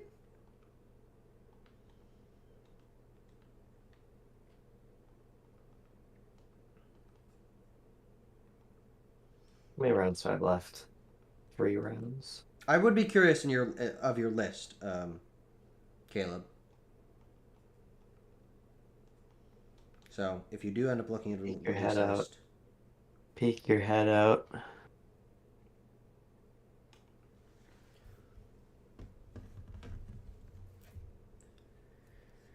Jeepers, there's been a lot of good games recently. Oh, it's stuck. Fuck. You ever think about Point B? So I I was love talking to Point B. someone random like a week ago, and they mentioned Point B. I'm like, dude, that game's so fucking awesome. I love Point B. I love Ojiro Promoto. You remember? Fuck, you remember Immortality? Jesus. Immortality, Beast Mode. Absolute Beast Mode.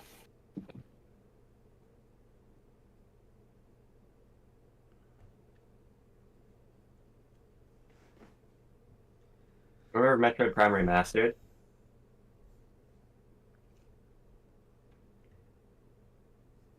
Sorry, the world just went blank for about 45 seconds. What happened? Oh, holy fuck my Caleb butt, dude. There's a says, lot of I'm guys looking on into there. a refresher, but Link's Awakening, Luigi's Mansion 3, and Metroid Dread. But I'll look to see what else came out. I think that was it, actually.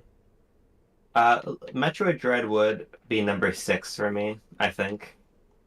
I think it doesn't quite crack that trifecta of Mario Wonder, Kirby, and Pikmin, which are my favorite Switch games. It's probably number 4. Um, well, technically my favorite Switch game is Mario Kart Deluxe, but and Luigi's Mansion 3 is amazing. That's a really amazing game. Dude, that game is fucking gas, dude. Link's Awakening I love too. Those are all Sweet. good choices from Sea Dog. No! Dragadon's Sorry. Den. Is Tucker, will Dragadon... you look up? Yeah, we just look up what Dragodon is. I'm gonna say it's from Paper Mario. No, you know what it is, Abram? What? Dragadon is that that boss you fight in Captain Toad in the volcano. Oh, I think. I thought Dragadon. his name Yep, was Dragadon. Charlie. Yeah, yeah. You remember the one where you're climbing up in the volcano and you like bop him on the head at the top? No, that was Elmer. That was Elmer.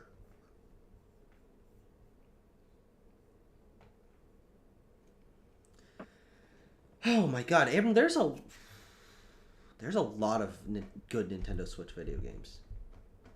There, I'm talking about. I mean, it's really quite remarkable.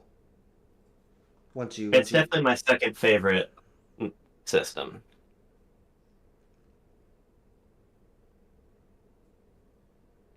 Now, is that just because it was GameCube's number one for you, right? No, Wii and then Switch and then GameCube, Oh, I huh. would say. Wait, interesting, huh? Which Wii games really pull it up that high for you, or is it just like the general vibe of everything? It's much just the whole Wii. What? That's just the whole Wii. I just love the Wii. My favorite system. Or it's GameCube. Sure. You don't have to. Why are you staring me down? I'm trying to make eye contact with you. I don't like Also, in that. I Paper don't Mario like Color that. Splash, I fucking knew it. I fucking knew that Dragodon was in Color Splash. I was trying to get people that I was trying to make a reference that people would understand. Well, at least I'm gonna get first on my team here. Captain Toad's Wait, definitely more popular in Color Splash. How many copies between all three versions did Captain Toad sell? 10. 3 copies on each Was, system. wasn't a big performer. Oh, I'm gonna get a suicide. Fuck. As That was so stupid. the Wii U version sold 1.37 million, which actually isn't too bad. So already double what Color Splash sold lifetime. And I guess maybe we don't know what the other version sold. No, but that literally is double what. Um. What? Color. What's that game Splash called? sold. What are we talking about? Color Splash. What Color Splash sold?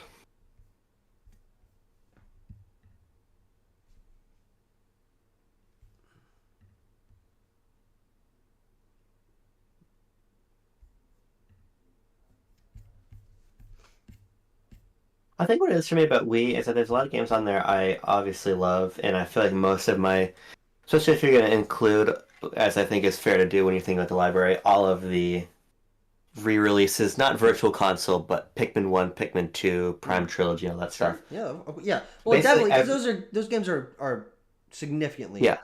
It's a different experience to play them on Wii. So absolutely. Every Nintendo series I love, with the exceptions of F-Zero and Star Fox Got No Entries, have entries on Wii that I adore. Hmm. Prime 3 Corruption, and obviously the original, but even just think about the truly, totally original stuff. Prime 3, Galaxy, there's plenty of shit there. Yeah. And then I obviously love the Wii series title, specifically Wii Sports Resort. And it's also the system that I think it's the only system. Well, Switch is to an extent, but it's the only system with like a clear philosophy that I love. Mm. Sure. Like, excuse me, a system like GameCube. I don't love the GameCube because of the GameCube necessarily. You know what I mean? Or PS4. Like I love those Sure. systems Yeah. Yeah. Of course. for their games strictly, Yeah. No, I get that. Yeah. Totally. Totally. and it's nostalgia, of course. It's a Persona mix 5 of things. Tactics and Soul.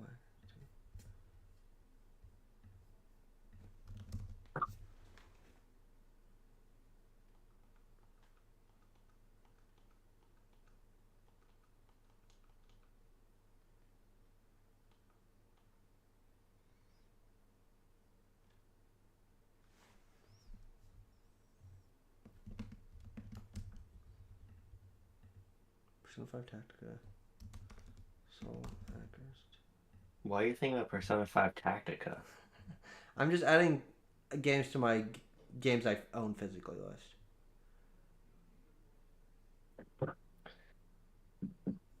Why do you? Oh, was that a Black Friday game? Yeah. Yeah, it cost me fucking nothing. Persona 5. Oh, and Persona 5 Strikers. Yeah, all these games. I got all three of those games combined for like $25. P5 Yeah, but Strikers, isn't Tactica, that and Soul Hackers 2. nonetheless? Isn't that $25 you could have spent on things you actually wanted and would enjoy? I've never played those games. I don't know if I would enjoy them. Yeah. That's just true. I mean, I feel like that's demonstrably true. No, I more so mean like I get my difference. Like I wouldn't buy a game just because it was cheap. Sure. Well, But I'm also not a the physical. difference is you like playing games that you like. I guess this is I like playing this, games. this is a I, this is I, a I've been thinking about this actually a lot recently. I simply yeah. do not care if I like a game or if I like a movie. It just doesn't bother me. Like I'm just sitting there like, yeah, that was like, yeah, I did that. Doesn't. I mean, well, obviously, sometimes it bothers me. Of course, it bothers me sometimes. I would say quite often it bothers you. I would say it's like 4 times a year often. Well, I'll put it to you this way: you will the act of playing, you're happy to do, but I feel like you often feel consternation when you don't like the thing. That is true. Do you think that's fair? Yeah, that for some games, yes, that is definitely true. But I don't think that's true for movies. Well, movies is such a small time investment. Yeah, sure. Would it be? Here's an interesting prompt. Would it be fair to say that people get less heated about movies than they do games? I don't feel like I'm dialed in enough to game disc or movie discourse Chat, to what do you think? really know. Oh, That's a okay. good tangent hold question, on. maybe. Hold on. Caleb updated. In no order, Luigi Mansion 3, Metroid Dread, and Spider-Man Miles Morales. This is new. Third. Link's Awakening is an honorable mention. Miles was a great game. That's a great fucking game. Yeah, it is. Insomniac can't be fucking stopped, dude. Except for maybe by bloating game budgets, but you know. Who's that not impacting? RGG. Oh, here's an I'm excited to talk about this at our thing during our other stream in a couple days. How many games did Ryu Gotoku announce this year? Within the calendar year 2024. 4 video games. You're right. Yeah. And they released 2 video games this year. Wait, no! Abram, they announced 5 games this year. Because they announced Monkey Ball this year. Well, the ones I was thinking of are Pirate Yakuza, Monkey Ball, and the 2 from Game Awards. What's the other one? Virtua Fighter 5 Revo, which is it's here and there, but it's a new version of that game for PC. I see. But like you just add that on top of the pile. I'm sure like 4 people are working on that, but yeah, still, yeah, 5 video games.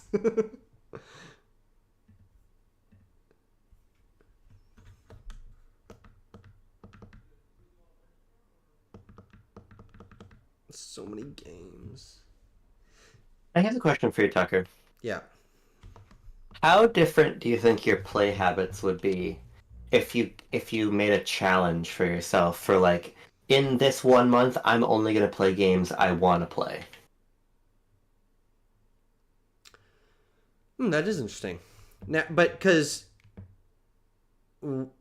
where do I draw the distinction? In terms of like I'm playing this because I know I'm going to enjoy it. Like if you're like, okay, this month I'm only going to get into things that I know I'm going to like. Not for like their academic value, for just their personal enjoyment value. favorite theatrical experience from this year? While you're pondering that, Tucker, mine is very easily our early screening of Dune 2 in IMAX. That was fucking insane. That was crazy. The movie's so fucking good, dude. We're gonna talk a fucking mean game about that at Quest. Yeah. That's gonna be awesome. Okay, now I want your answer to my question because I find my question interesting. I find your Not to question jerk interesting off as well. my own hog. No, I agree. I think it is interesting. One thing that I think is I hope you agree this is a reasonable stipulation or question to raise. Yeah. Is how sure do I have to be that I will like it? Because I would say that there is a very significant portion of games, especially that I played this year, that I had no familiarity with beforehand. Yeah. That I jumped into basically on a whim and now love. I would count Yakuza, Days Gone, Metaphor, Silent Hill. I would count all those games. No experience with their series, not in genres that I usually enjoy. So I wouldn't say that those would count for this exercise. I guess it's like I guess a more exact version of the question is like if you for a month only played games that are in your comfort zone, how different would your playing be? Also, sidebar, Sam says top 3: Slay the Spire, Link's Awakening, Miles Morales. Beast mode. Beast mode of Benjamin. Holy shit! Wait, Sam and Caleb are the same person. Only one different game What between the them. hell? But actually, that's not true. Well, let's take last month as an example. November 2024. How many games did I play last month that are within my comfort zone? Yeah.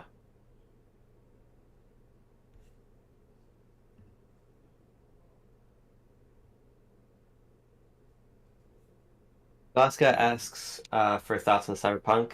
Cyberpunk is one of my favorite games ever. I'm a massive, massive, massive Cyberpunk fan. That'd also be my top 10 for the last 5 years, for sure. Higher than that, probably like 7. It's probably number 7 or 8.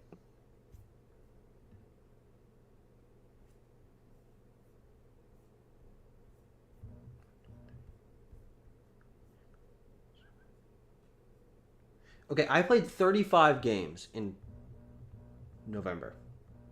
Yeah. I would say that 4 of them were traditionally games that I would have been confident that I would like. That are like within my comfort zone. 4 out of 35. Right. So let's just So now that we know there'd be like a drastic thing, let's invent. Oh, so January, literally, there's nothing coming out that you're gonna play unless you dabble in Donkey Kong. Yeah. Well. Yeah. Yeah. Sure. Well, Donkey Kong's an interesting one.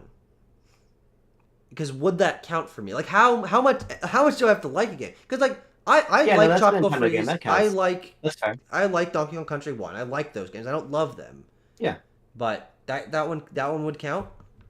Yeah, that's fine. Okay.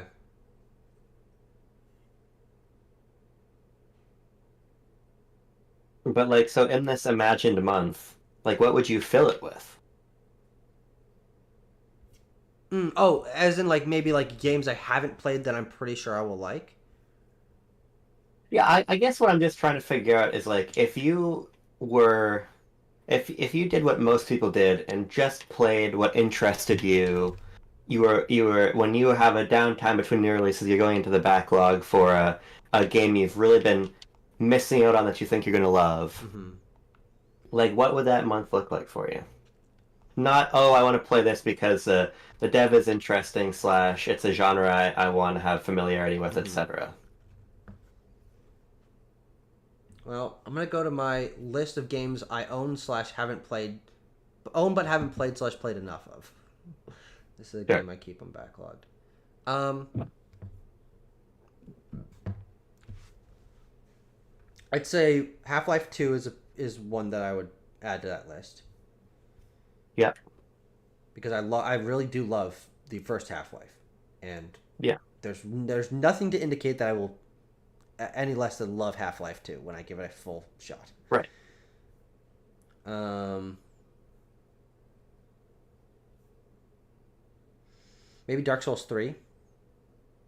Sure. Yeah. Like I could be pretty confident that I love Dark Souls 3. Totally. Horizon Forbidden West. I'm sure I'd love that Yeah. game.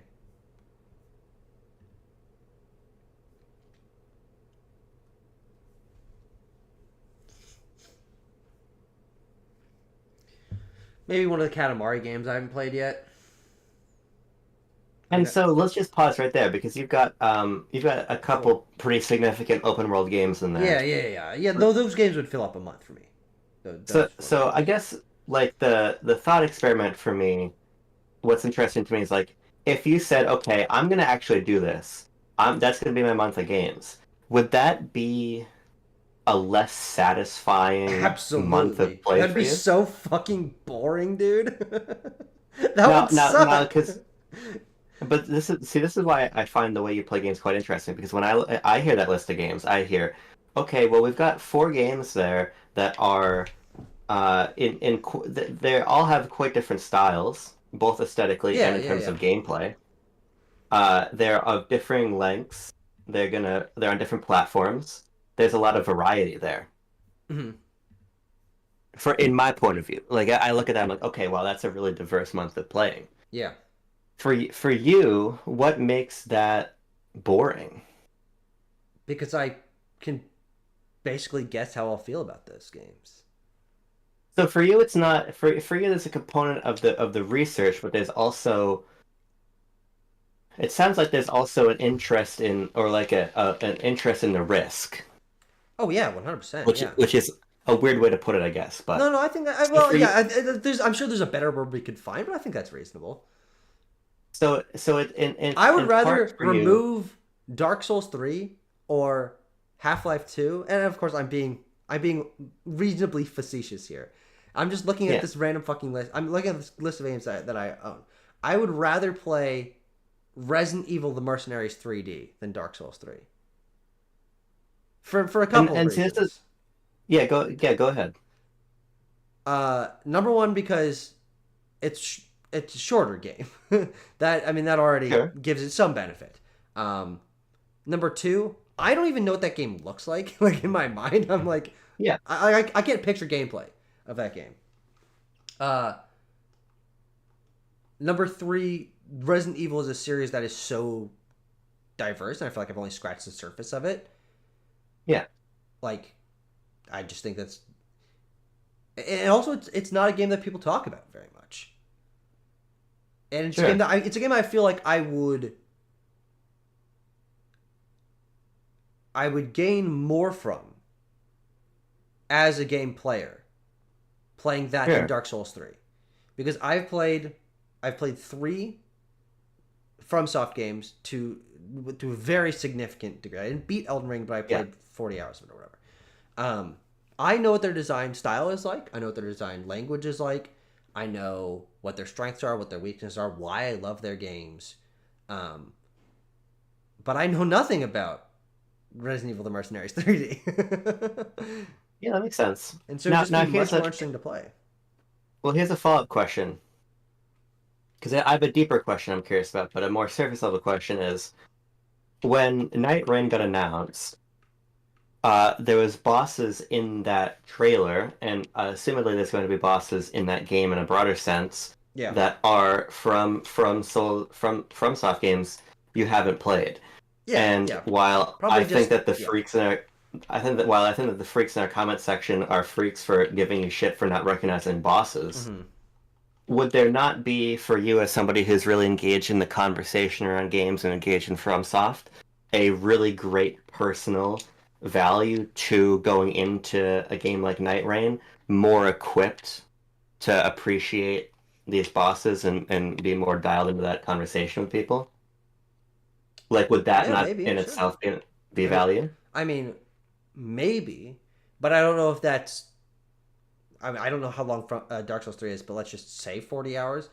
I don't know if Yeah. it's 40 hours worth of value, Yeah, especially sure. given that everything I just mentioned about Dark Souls 3, and while I Yeah. want to play that game, I'm sure it is a great game. I'm sure it's a game I would love.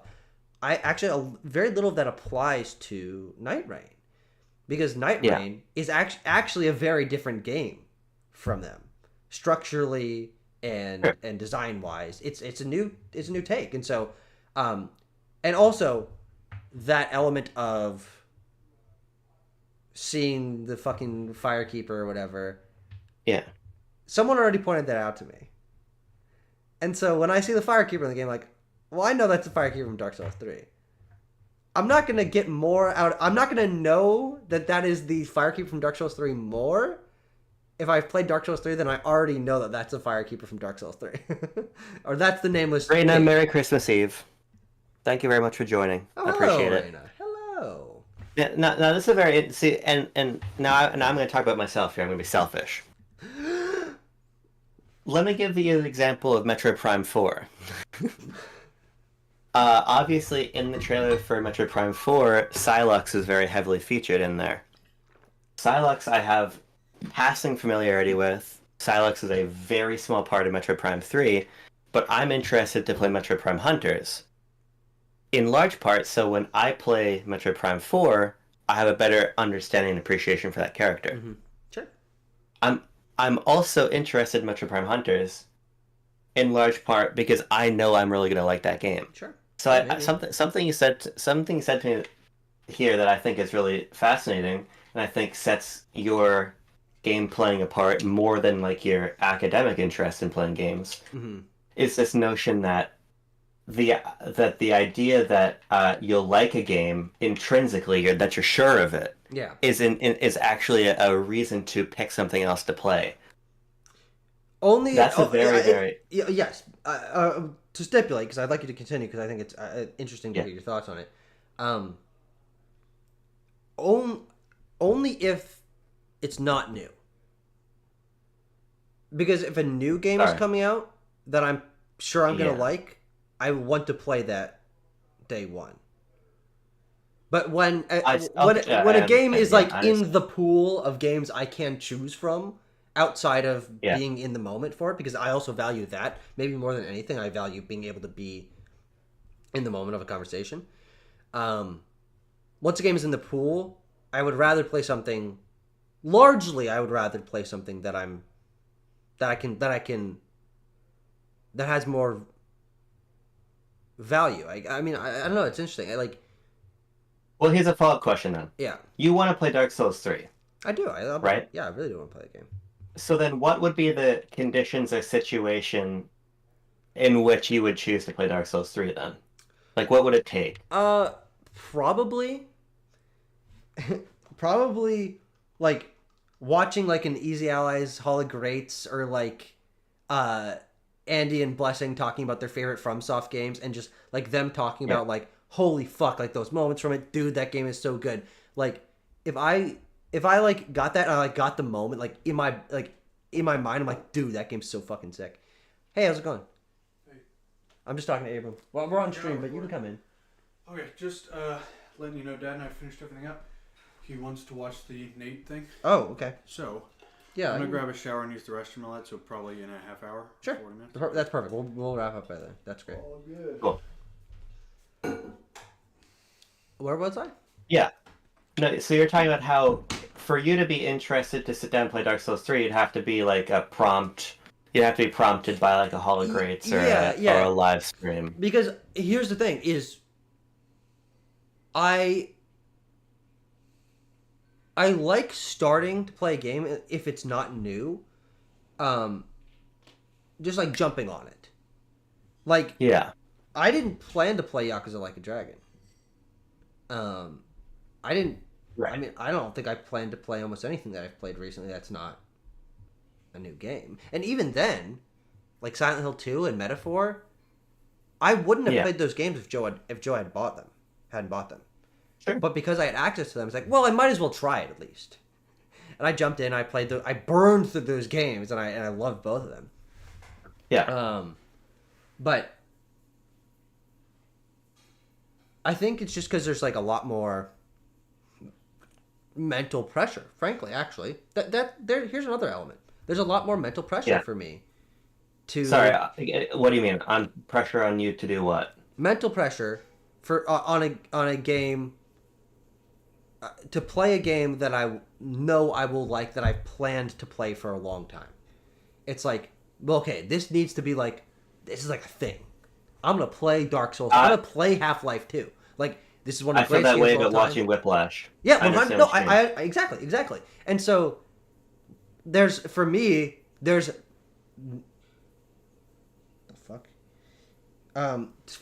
no mental pressure in like, I actually, here's something I didn't tell you I did. I played all of the animated like Dragon's Lair style games. Who was that fucking guy that did those fucking animated? Don Bluth. Don Bluth, thank you. I played Dragon's Lair 2 and Space Ace. Because they were like $2.50 on Steam. And I knew they would take me like a half hour to beat, if that. Yeah. And there's zero mental pressure for me, like, oh, I'm just gonna play Dragon's Lair right now.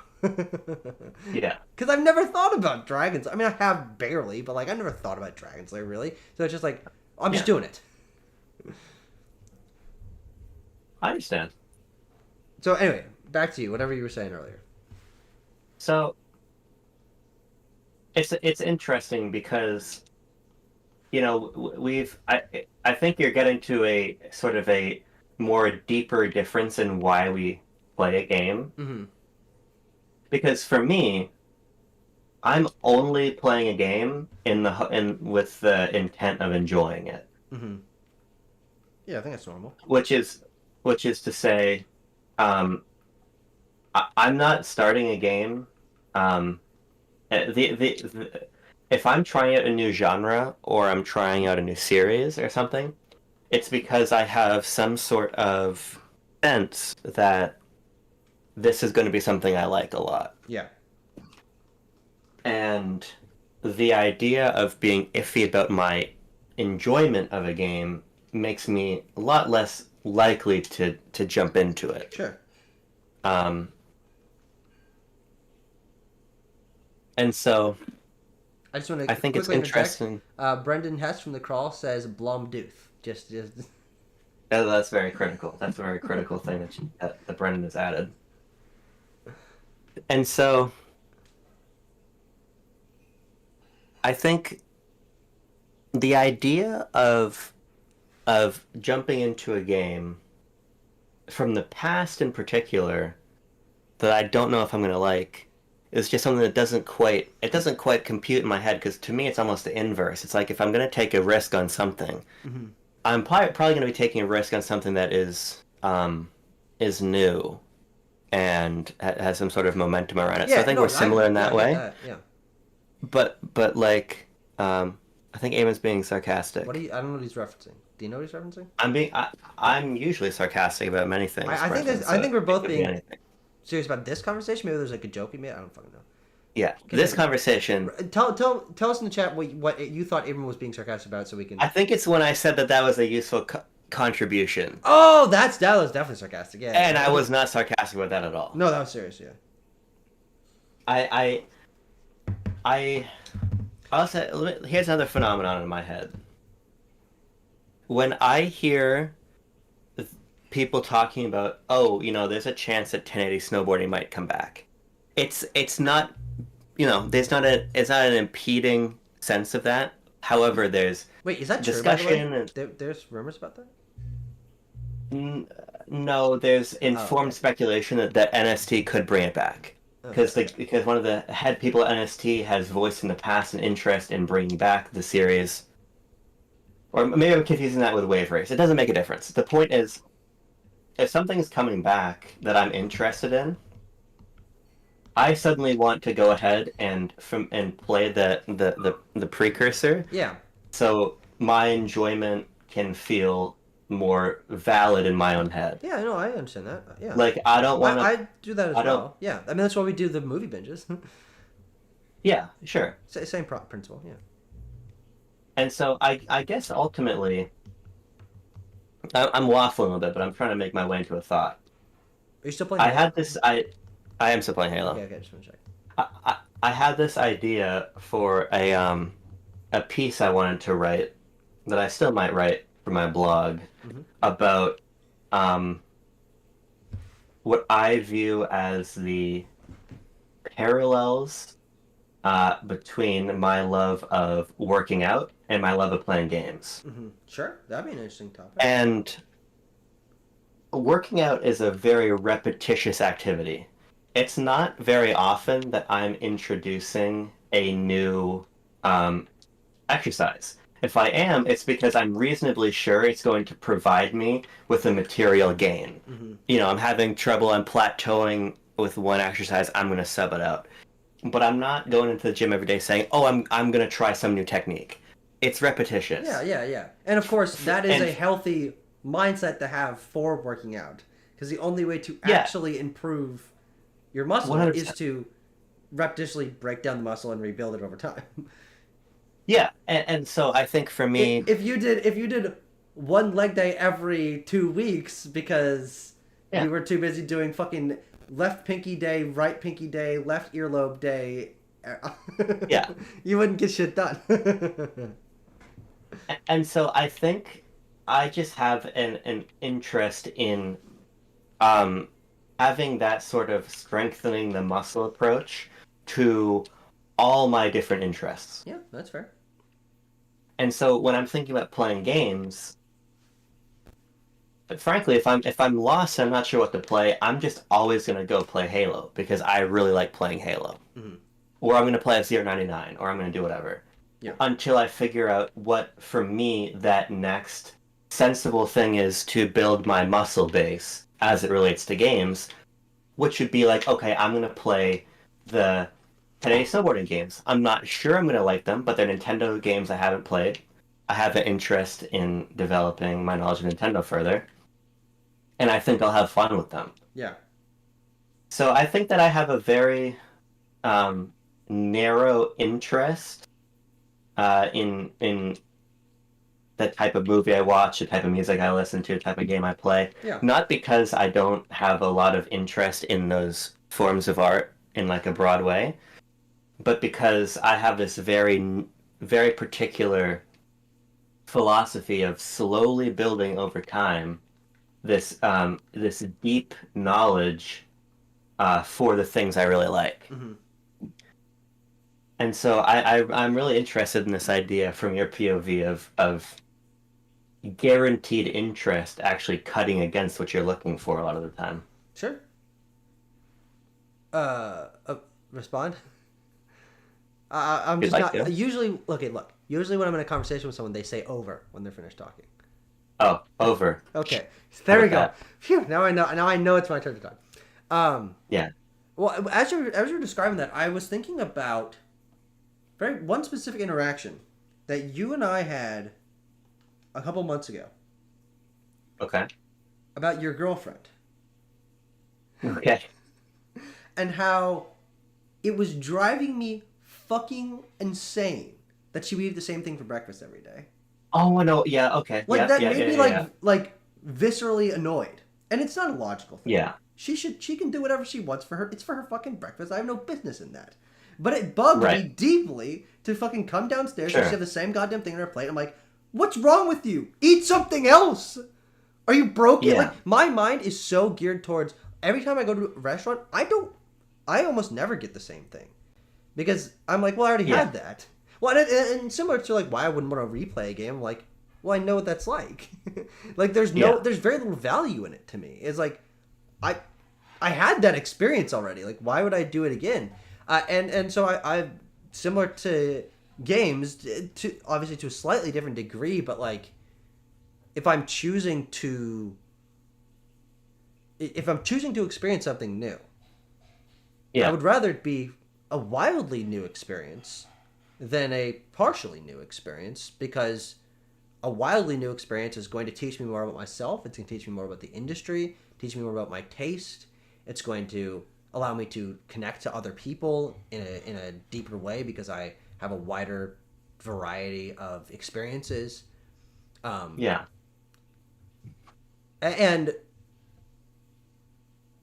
that's also why I find it difficult to, for games especially, play similar games in a series back to back. Because I would actually say that I had a similar, not to quite the same level of fucking. I know what you're gonna say.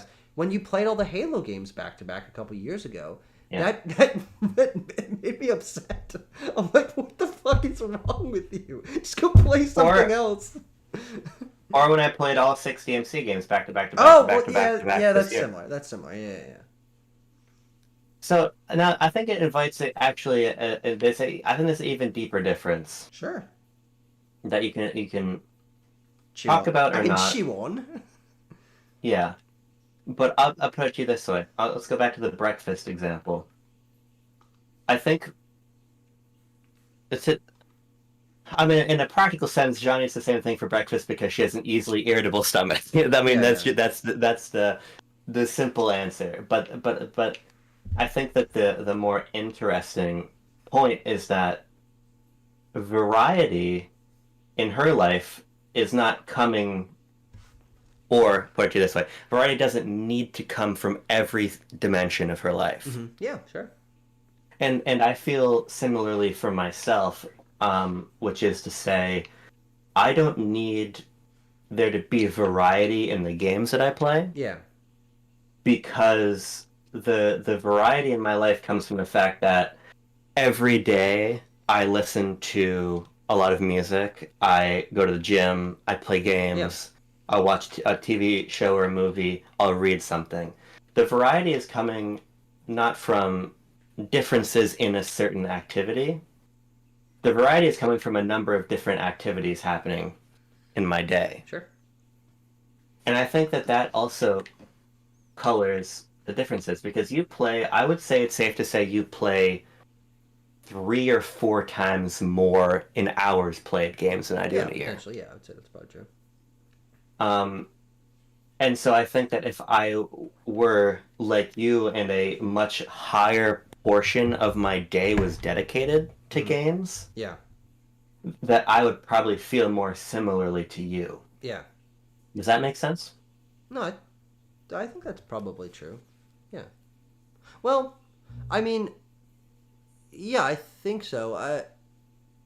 One thing that I was thinking about as we were talking about this is... Wait, what the fuck was it? Wait, hold on. Holding.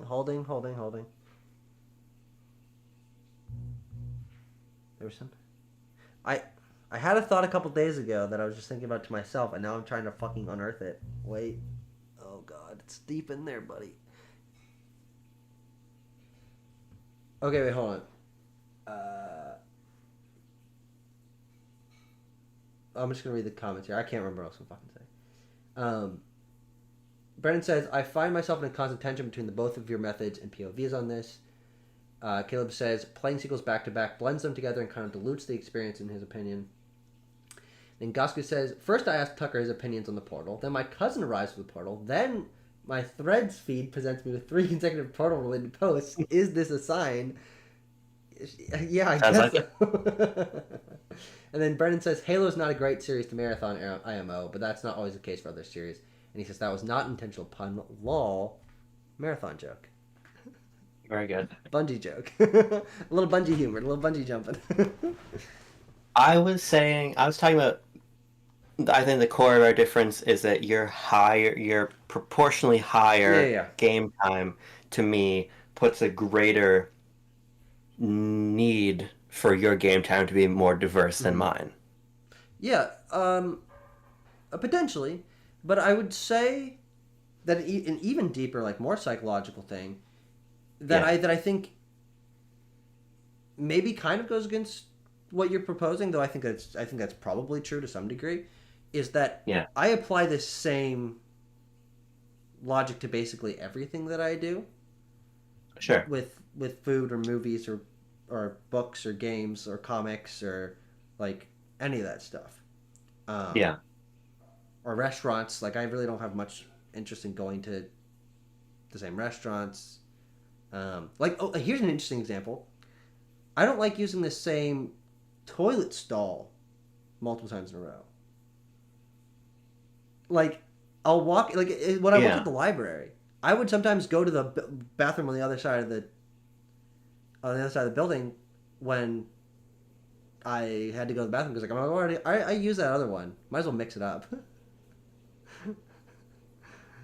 Is that...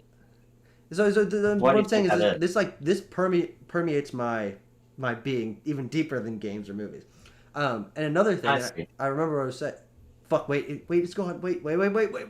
Oh yes, okay, I got it. I was thinking about this a couple of weeks ago. Someone talking about the fact, and this is a very common thing, so I'm certainly not going to besmirch this as something that brings people comfort, but it is the idea of having a comfort show, or having a comfort game, or a comfort movie, or something that when you're upset or stretched, you return something that is familiar to you, that you know will bring you joy, to counteract the stressful time of your life, the bad emotions you're feeling, whatever it is. Yeah. And this permeates me so deeply, this search for variety and this disinterest in repetition. I don't know if that's the right word to say, but whatever it is that I am, to the point that when I am having a bad day, I'm upset, I would rather do anything else than something I've done before, because I don't want to associate those bad feelings with something that I know I like. Like even with like I don't really have any like comfort foods or anything. It's like, I'd rather try something new. But I think also because for me, it is a greater distraction for my mind to be experiencing something new and to be challenging myself. That would distract me from a stressful day, from bad feelings, than it would be to replay Mario Odyssey or rewatch, No Way Home or whatever the fuck. Because there's no challenge in that for me. There's no like, I view it as giving your dog or like a monkey a new toy for enrichment. Like I want to be enriched. I need new enrichment. I already know the solution to the puzzle. Give me a new puzzle. Yeah, no, I totally. What you're saying makes complete sense. I think.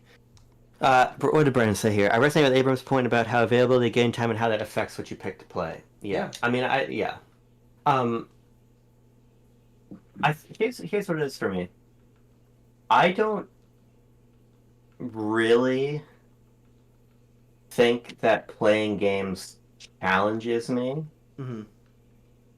At least, certainly not in the sense that you're referring to. How about? Mm-hmm.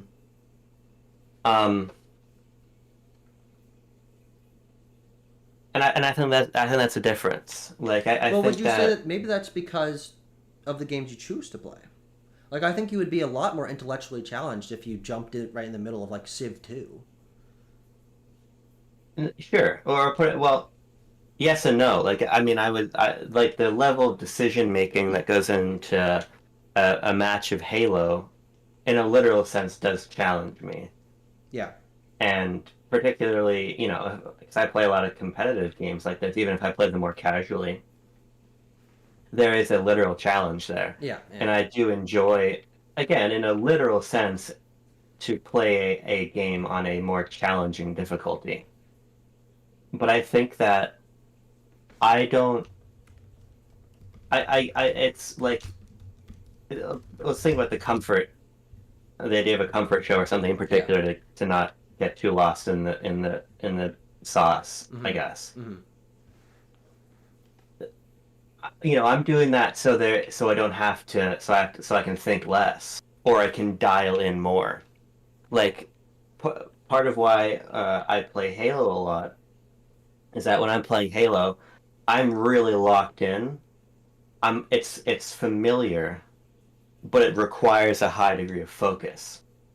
Same with going to the gym, although there's obviously deeper physical endorphins and shit to go into the gym. But I'm playing Halo because okay, I'm locked in. I don't have to learn anything new. I just have to try to execute these skills that I have on the highest possible level. Yeah. Or if I'm watching like Seinfeld or something, I can just sort of get lost in a familiar style of humor or whatever, and just enjoy it and notice something new. Sure. Like if I'm trying to relax and watch Seinfeld, if I'm feeling stressed, okay, maybe this time I notice that there's like a physical component. Yeah, go let the cat out. There's two Go of let them. the cat There are out. two of them. They're just fucking sitting there. Yeah. Hi, boys. Oh, wait. The door's open. Fucking excellent. I don't have to go anywhere. That's awesome.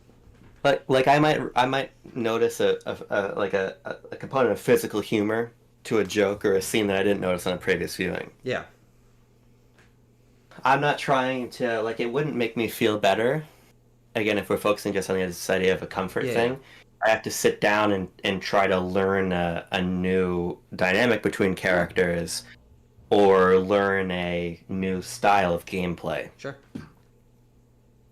And then again, I think, thinking about challenge more broadly, I really, for me personally, challenge is largely a physical thing. Like, there's a lot of, I do a lot of, like, Abram, would you say looking for the experience of a flow state when playing games, and Halo is a reliable way to achieve that? I think that's definitely true. I think, it's easier for me to dial into Halo and get locked in and enjoy that. And that's important for me. It's the same with working out. I go to the gym and I understand what I need to do. It's a very clear... I like to operate in very clear spaces that I understand. Yeah. I understand where my equipment is in the gym. I understand what weights I want to do on that day. I understand what sequence of motions I need to do. And I get challenged from that physically, and I get a lot of challenge from work intellectually. And so I almost feel like my buckets of challenge are filled up before I've sat down to play a game. Yeah, that's totally fair. Which I also think is part of why you have a lot more of an adventurous taste in games than I do. Sure, yeah. And why I certainly play more indie games than 99% of people that play games. But I play, probably 15% of the indie games you play? Yeah. And I think that's because, in a very literal sense, they're going to put in front of me an experience that is more... that's going to require more of me. Yeah. And I don't necessarily want the games I play to require more of me. Sure, that's fair. I think. Yeah. Yes, I understand that. And I think for you, that would be the inverse, right? You want your games to challenge you more. Yeah. In, like, an intellectual sense. Yeah, to a certain degree, yes. Yeah. Yeah, and again, I'm not talking about, like, mechanical challenge, because, like, Halo... Yeah.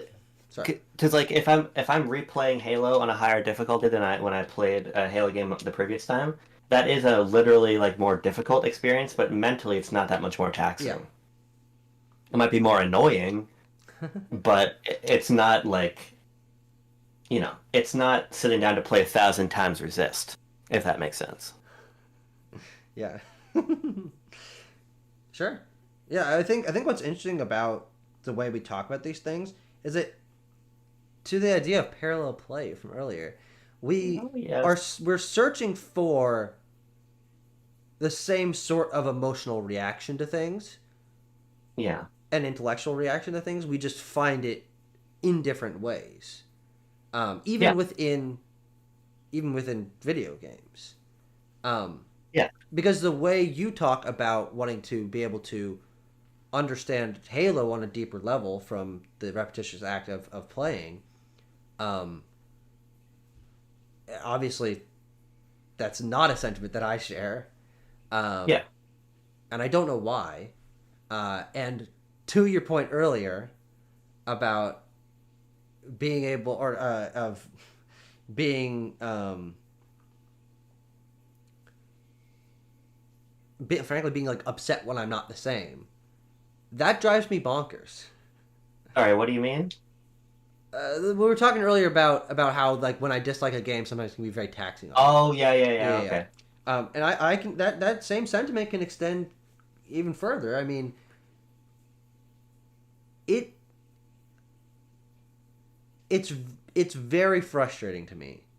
And Brendan, you in the chat, I'm sure you can associate with this, of some level of my brain being wired in a different way, though I'm not legally diagnosed with autism.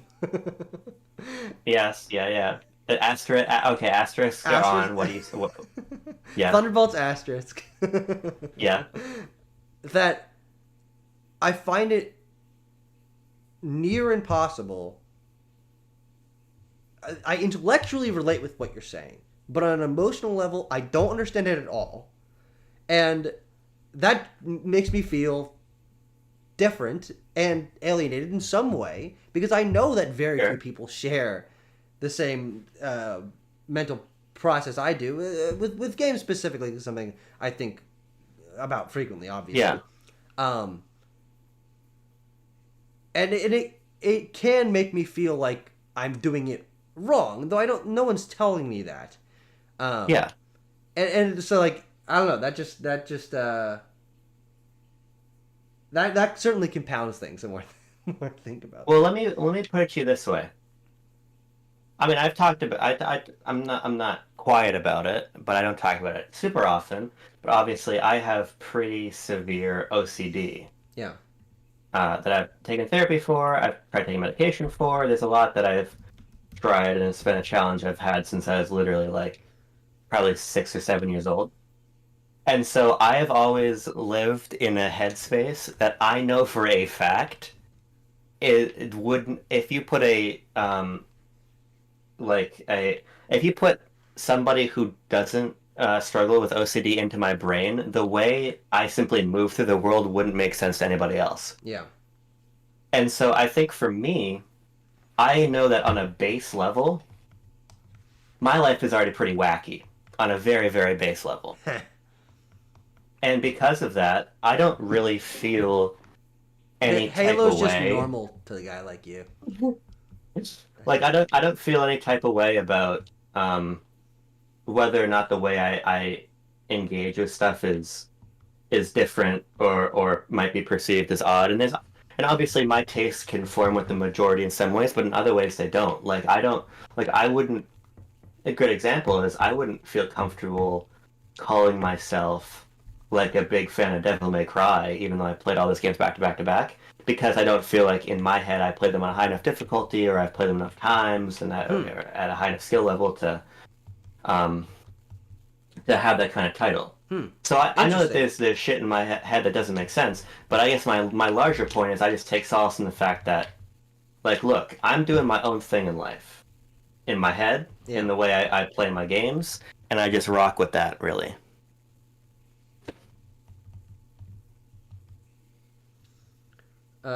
Brendan says the irony here is that Tucker's seeking novelty is very ADHD coded, whereas Abrams' reliance on familiarity and repetition is very autism coded. That is interesting. That is. Have you ever been tested for ADHD? I don't think I have. No, I definitely haven't. I don't know why I said it like that. I definitely haven't. I haven't been. A lot of times ADHD and autism are wait, hold on. What's it? They're co. Ooh, there's a word. There's a fucking scientific word for that. Ooh, I don't know the word. They're something. They're co-diagnosable. There's a fucking word. I know what. Yeah, he'll put it in chat, but yeah, I never have been, and there's a chance that might be. Ichiban. That might be a more apt diagnosis for me, but I have been diagnosed with one thing officially, and I feel like that's all I need. We're done. I don't need another one. You don't It's like want to hog all sneakers. the air in the water. Well, yeah. I already have the pair of sneakers I really like. Comorbidity. Thank Comorbidity. you. Fuck. I had it, but I didn't actually. Let's You be did. real. But I knew it. I knew it was a real thing. That term. So what I think we've discovered is that because of the way you were born, you don't want to play Dark Souls 3 next month. I think that's what we've discovered. What if I just played Dark Souls 3 next month just to fucking piss you off, just to fucking rub you the wrong way? I would. I mean, I'd be quite excited for you because I think you'll really enjoy that game. Sure. But yeah, it's very interesting. Like, and it's I think part of why a game like Donkey Kong Country Returns HD to me is very exciting because I've played that game before and I know that I really like it and I love Donkey Kong and I know that when I get that game, I'm gonna really like it again. Here's the honest to God truth. We're just airing our fucking grievances here. To me, that's like 3-year-old logic. Yeah. That's like a child's way of looking at things, and I know that's not logical. I know that it's an emotional reaction. Your brain can operate as much as you want, and I don't mean this to be an insult, but my immediate reaction is. I don't take it as one. My immediate reaction is this is an insult. Get ready. Brendan says, I rarely ever want to play Dark Souls 3 either, so I get it. Yeah, that's probably because it's too polished or whatever, and not Dark Souls 2, where it fucking hates you. Okay, but insult me. I'm waiting for it. My gut birthday was reaction, an insult. My gut reaction to what you just described about Donkey Kong is, are you dumb? Sure. Like, did you get hit on the head? Because, like, no, okay, I'm taking it too far. This is an exaggeration. This is No, of course. I understand. Yeah. Caleb says, I think neurodivergence is a bunch of hooey, a load of nonsense, at least that I've exposed to. Everyone is different, and people behave on a gradient scale of sociable or not. This is true. But, well, the second half of that is true. I think you'd be a good boomer, Caleb. No, because what Caleb is saying is the second half is accurate. What he disagrees with is the describing of the ends of the spectrum being described as neurodivergence. It is a label ascribed to the extremes of the gradient. Not that the gradient doesn't exist, but that there is a label for the extremes of the gradient. Yeah, I guess so. I just think it's more complicated than that. But that's just true. Like if autism is a spectrum, the spectrum goes from not autism to extreme autism. Yeah, maybe I'm getting confused. I might just be misunderstood. All I'm saying is that there is while I have in my own life a very complicated relationship with diagnoses, I think that there's a real importance in terms like that existing for the sake of people who feel that they need help. Yeah. To get it. Oh no! Sorry, you and I are on the same page with that. You're saying like why you disagree with Caleb? Yes. Like I don't. Like I think that. I don't think it would be accurate. I'll just speak from my own perspective as to not generalize and say something wrong. It would be inaccurate to say that. And having, I actually don't know if having significant OCD would be classed as being neurodivergent. That I actually don't know. But I would say that it's not. It wouldn't be useful to say that the experience that I have in my head is the far side of a sliding scale. No, well, it's not. Yeah, because I'm just saying that you're a functional person in your day-to-day life. The sliding scale goes much farther to where it becomes crippling to function. Sure. Which obviously you do not have. Yeah. Yeah, I don't know. I think maybe I just reacted too harshly to the framing of I think neurodivergence is a bunch of hooey. I think maybe that's what I took issue with. But I think the way you're explaining it, I'm following you and I'm following Caleb's sentiment more now. Sure. Well, no, I think Caleb's comment's a bunch of hooey. Because if he agrees that the gradient exists, he has to agree that neurodivergence exists because it's a description of a part of the gradient. There's no difference. That's what I'm confused about, because if it's a thing about labeling, I empathize more with that, having struggled with what I feel is both a utility and a self-defeating quality to having a labeled mental illness myself. Yeah. But so like I think there's an interesting conversation we had there. Yeah.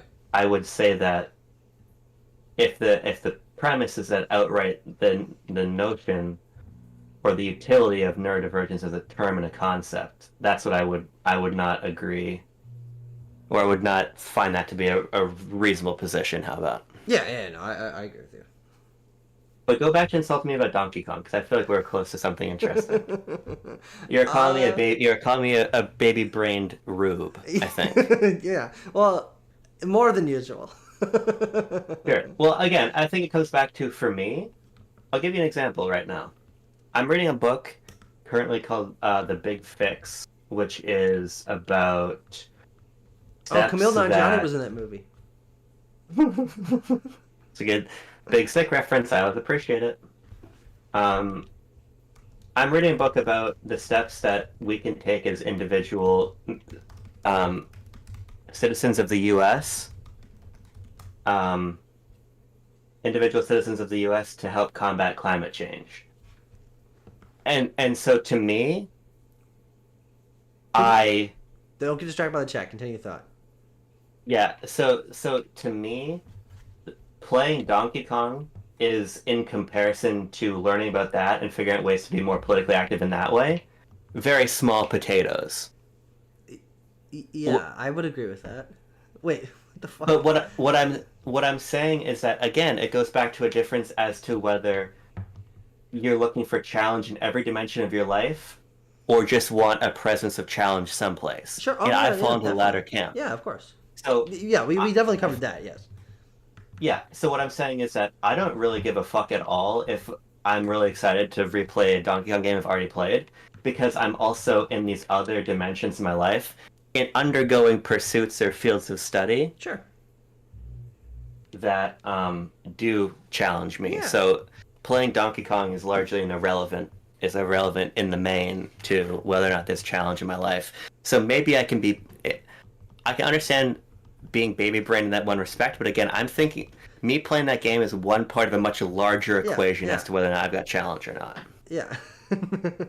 No, I understand that. Well, yeah, it's interesting because my mind, whenever, I love trying to think of things from like the other angle. Oh, I'm well aware. I'm addicted to the angle. Frankly, what I would call it is like the nature perspective or something like that. I don't know. Don't put words in my mouth. It's something like that. Yeah. I would. Yeah, of course. But is that my mind goes to when I say you're baby brained because it's simple to want to play Donkey Kong because you've played Donkey Kong and you know you like Donkey Kong. Like that's a logic track in my mind. I'm like, okay, 100%. Well, if I feel that way, could someone feel that way about me? Is that it's so simple to try to just like always be moving on to something new. Like try focusing on something for once. Try to fully understand something instead of just continually moving on. And so from that angle, I recognize that my thought process on your thought process is irrational and not helpful to anyone, and not even helpful to me. Because if you think about it, the end result of me replaying Donkey Kong Country Returns HD and the result of you playing Resident Evil Mercenaries 3D is in some way similar, which is that we are both going to contribute to a canon of knowledge. Yeah. I am going to be able to have a more deeper contribution to discussion about Donkey Kong as a series, because this has been the second time playing the game. I'll have new thoughts about it and thoughts about the work Forever Entertainment did. Yeah. You are going to have a contribution to your wider understanding of games, and you'll have a opportunity to bring to attention this game that people are not paying any attention to or haven't thought about in 15 years or whatever. Yeah, no, exactly. So, to the point I was making earlier, we're searching for the same thing, just achieving it in different ways. Yeah, absolutely. I think that's very reasonable. Now it's time to be distracted by the chat. where Caleb says, I think that labeling someone as having autism or not having it isn't useful. And Brendan responds, says, technically, the current understanding isn't that some is/isn't, it's a set of traits that all people have more or less of. Again, a spectrum. All people are on it at varied levels.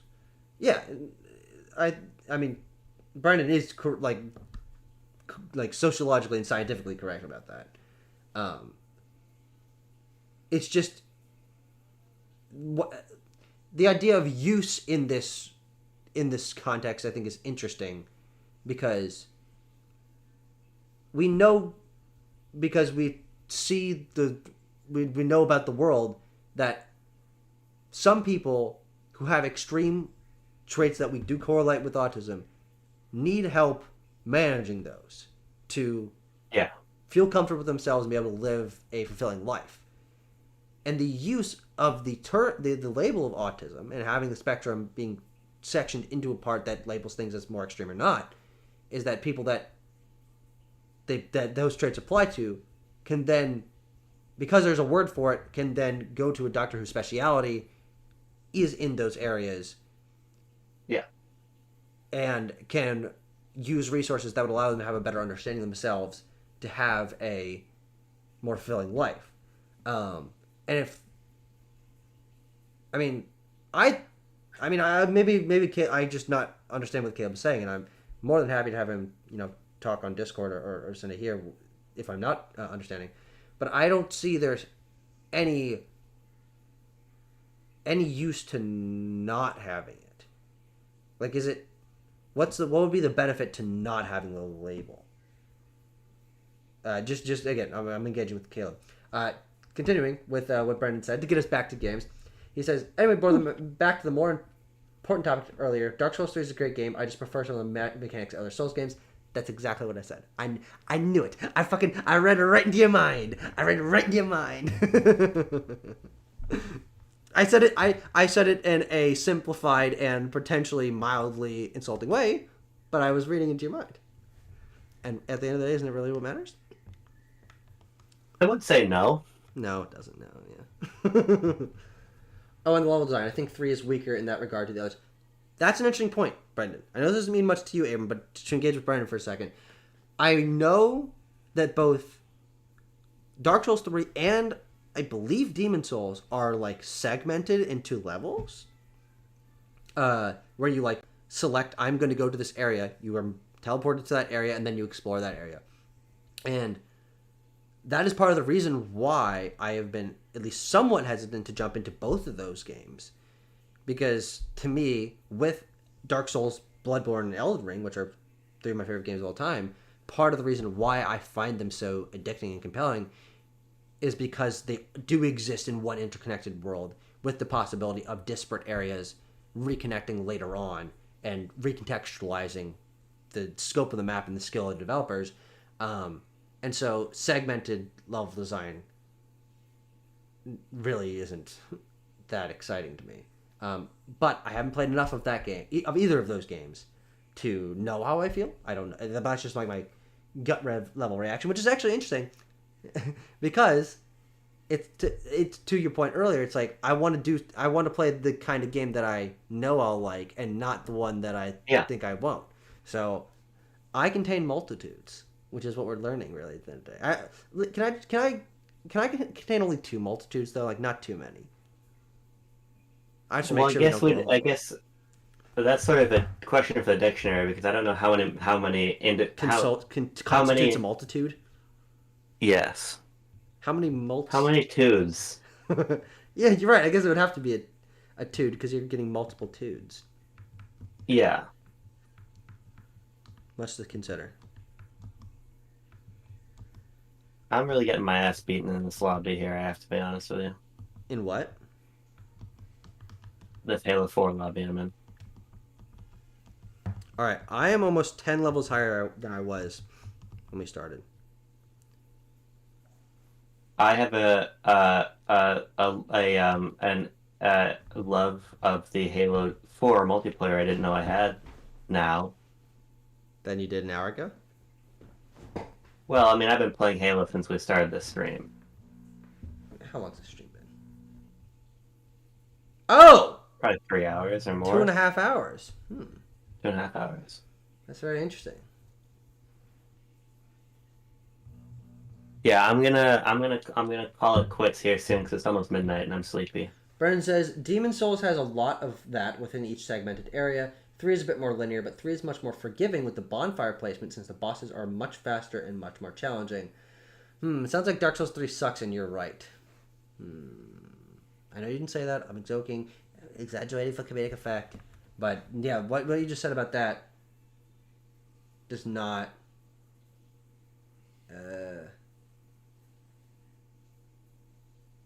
does not excite me.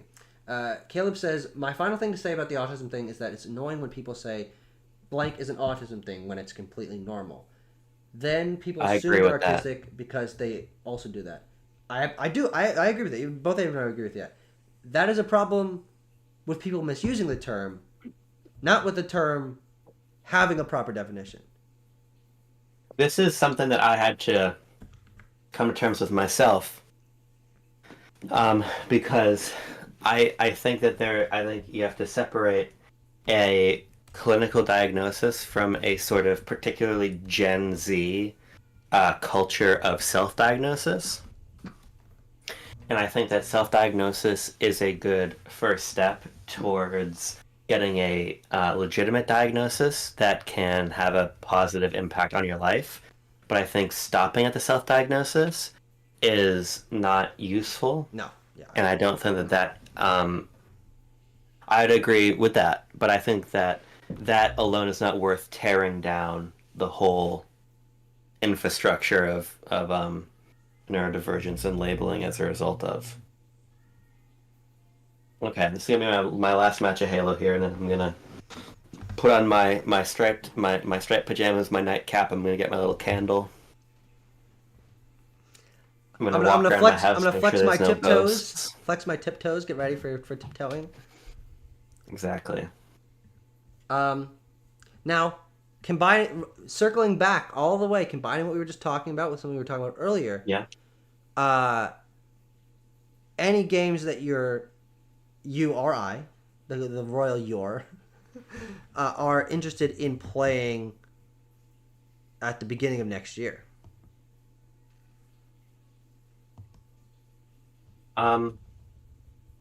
Sorry, is the question what games am I going to play in January? Yeah. Yeah, I mean, so... like I said, I really want to play those 1080 snowboarding games. Although I might get to that even before the year is done. Obviously, I'm going to play Donkey Kong. I'm going to give Metaphor a try. Oh. I'm going to have Metaphor. Beyond that, I think I'll probably play it by ear. Sure. Caleb says, I think we've learned here today that you guys are a lot better at articulating thoughts than I am. Caleb, there's no hard feelings about that at all. We know you're being genuine. You gotta talk it out. We know you're being genuine. It was an interesting conversation to have.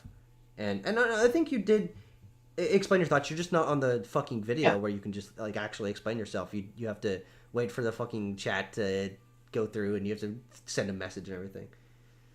Caleb, I've put your PSVR 2 headset on. You know, once you have that sort of bond with a man, you know, you're not going to assume the worst of what they're saying. Also, Brennan said, I think if you like the interconnected level design like Dark Souls 1, play Kingsfield 4 with save states and action replay codes.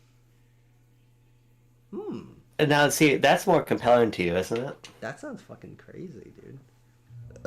Actually, I want to continue because I was just thinking as I was looking at Yakuza, where my boundaries are for like how different something is, because really, like in my search for variety or search for trying something new when it comes to games, because really, if I was playing Mario Wonder, Tears of the Kingdom, insert AAA game that I love here, if I really wanted to do something radically different from anything I'd played before in games, I would force myself to spend a week with Madden or FIFA or 2K or something like that. Or I would play a ton of like a mobile game I'd never played before or an MMO or Yeah. and these are genres I admittedly have very little interest in, and I don't find myself usually gravitating towards those games as like part of the pool of things that I choose to pursue. Now, I think part of the reason why I don't feel there's too big of a juxtaposition, or that's too different of a changing my parameters, is that I do always want to be reaching towards that expansion. And I'm thinking of something like Yakuza. I know you remember this. Like 7 months ago, I had a fucking existential crisis of wanting to get into Yakuza, but it was such a time commitment that and there were so many games that I just was like, it drove me crazy. But yet I am 33 hours into Yakuza Like a Dragon currently. Right. And the interesting thing is I feel myself in some of these explorations of genres taking a step and then suddenly having taken that step that allows me to explore in a lot more different directions. Yakuza Like a Dragon is a funnier game. As far as I know, Ichiban, at least a more lighthearted character than Kiryu, is a funnier game, which appeals to me more. I have a draw towards the humorous. It is a turn-based RPG, which I don't traditionally love, but I understand that gameplay, especially coming off of Metaphor not too long ago. Yeah. And it's also Ichiban as a character has only been around for 4 or 5 years, whatever, and so it's less of a mental hurdle to step into his story than it would be for Kiryu, because I know there's like literally a dozen games with him in it that I would then feel compelled to play, and so I took the step, played Yakuza Like a Dragon, which was more in my comfort zone than Yakuza 0 was. Though I did try Yakuza 0 in 2021. Right. And so I had some context for it. But now I really can't wait to go back and play Yakuza 0, because playing this game and thinking back to like my mindset and like the opening cutscenes of Yakuza 0, I'm like, who are these fucking people? I don't know what's happening. What the fuck is going on? I'm sure you had a similar reaction when you played it around the same time. Now I recognize the Tojo clan and the Arakawa family and a couple of the characters, and I know who Majima is because he's going to be in the pirate game, and that's funny. And now I'm excited to go back and play Yakuza 0 because I have slightly more context for it. But it's because I kind of took a half step instead of diving in. And similarly, something like a town builder genre, like RTS stuff, I need these introductory games, or even fighting games. Street Fighter 6, great example of that. Much more welcoming game. Something like Fire Emblem Three Houses. Much more welcoming, less stringent game than previous Fire Emblem games. But because I was a fan of Three Houses, because it was more friendly and gave me and fit more into my storytelling sensibilities, then I became a fan of Fire Emblem, and then I was more willing and able to go back to things like Fates and Awakening, and obviously Engage. And so I'm taking these steps. And another example, racing games. Racing games, I would say like 18 months ago, I would say there are no racing games that I like. But over the course of the last year, I discovered not only Excitebot's Trick Racing, which is a game I think is sick as hell, but also Drive Club, which I was very surprised that I really enjoyed. And of course, that came after me appreciating to some degree Forza Horizon 5. But now I'm much more okay with adding racing games to like my general pool of things I'm willing to pursue because I have a couple of touchstones for it. And so that I think is also why I pursue variety, especially in developers, is once I have a single touchstone for something, whether it's from a developer or in a genre or in a series, I am much more comfortable with taking that next step into That makes sense. exploring I knew RGG, but now that I am loving Yakuza Like a Dragon, I am excited for their upcoming games now.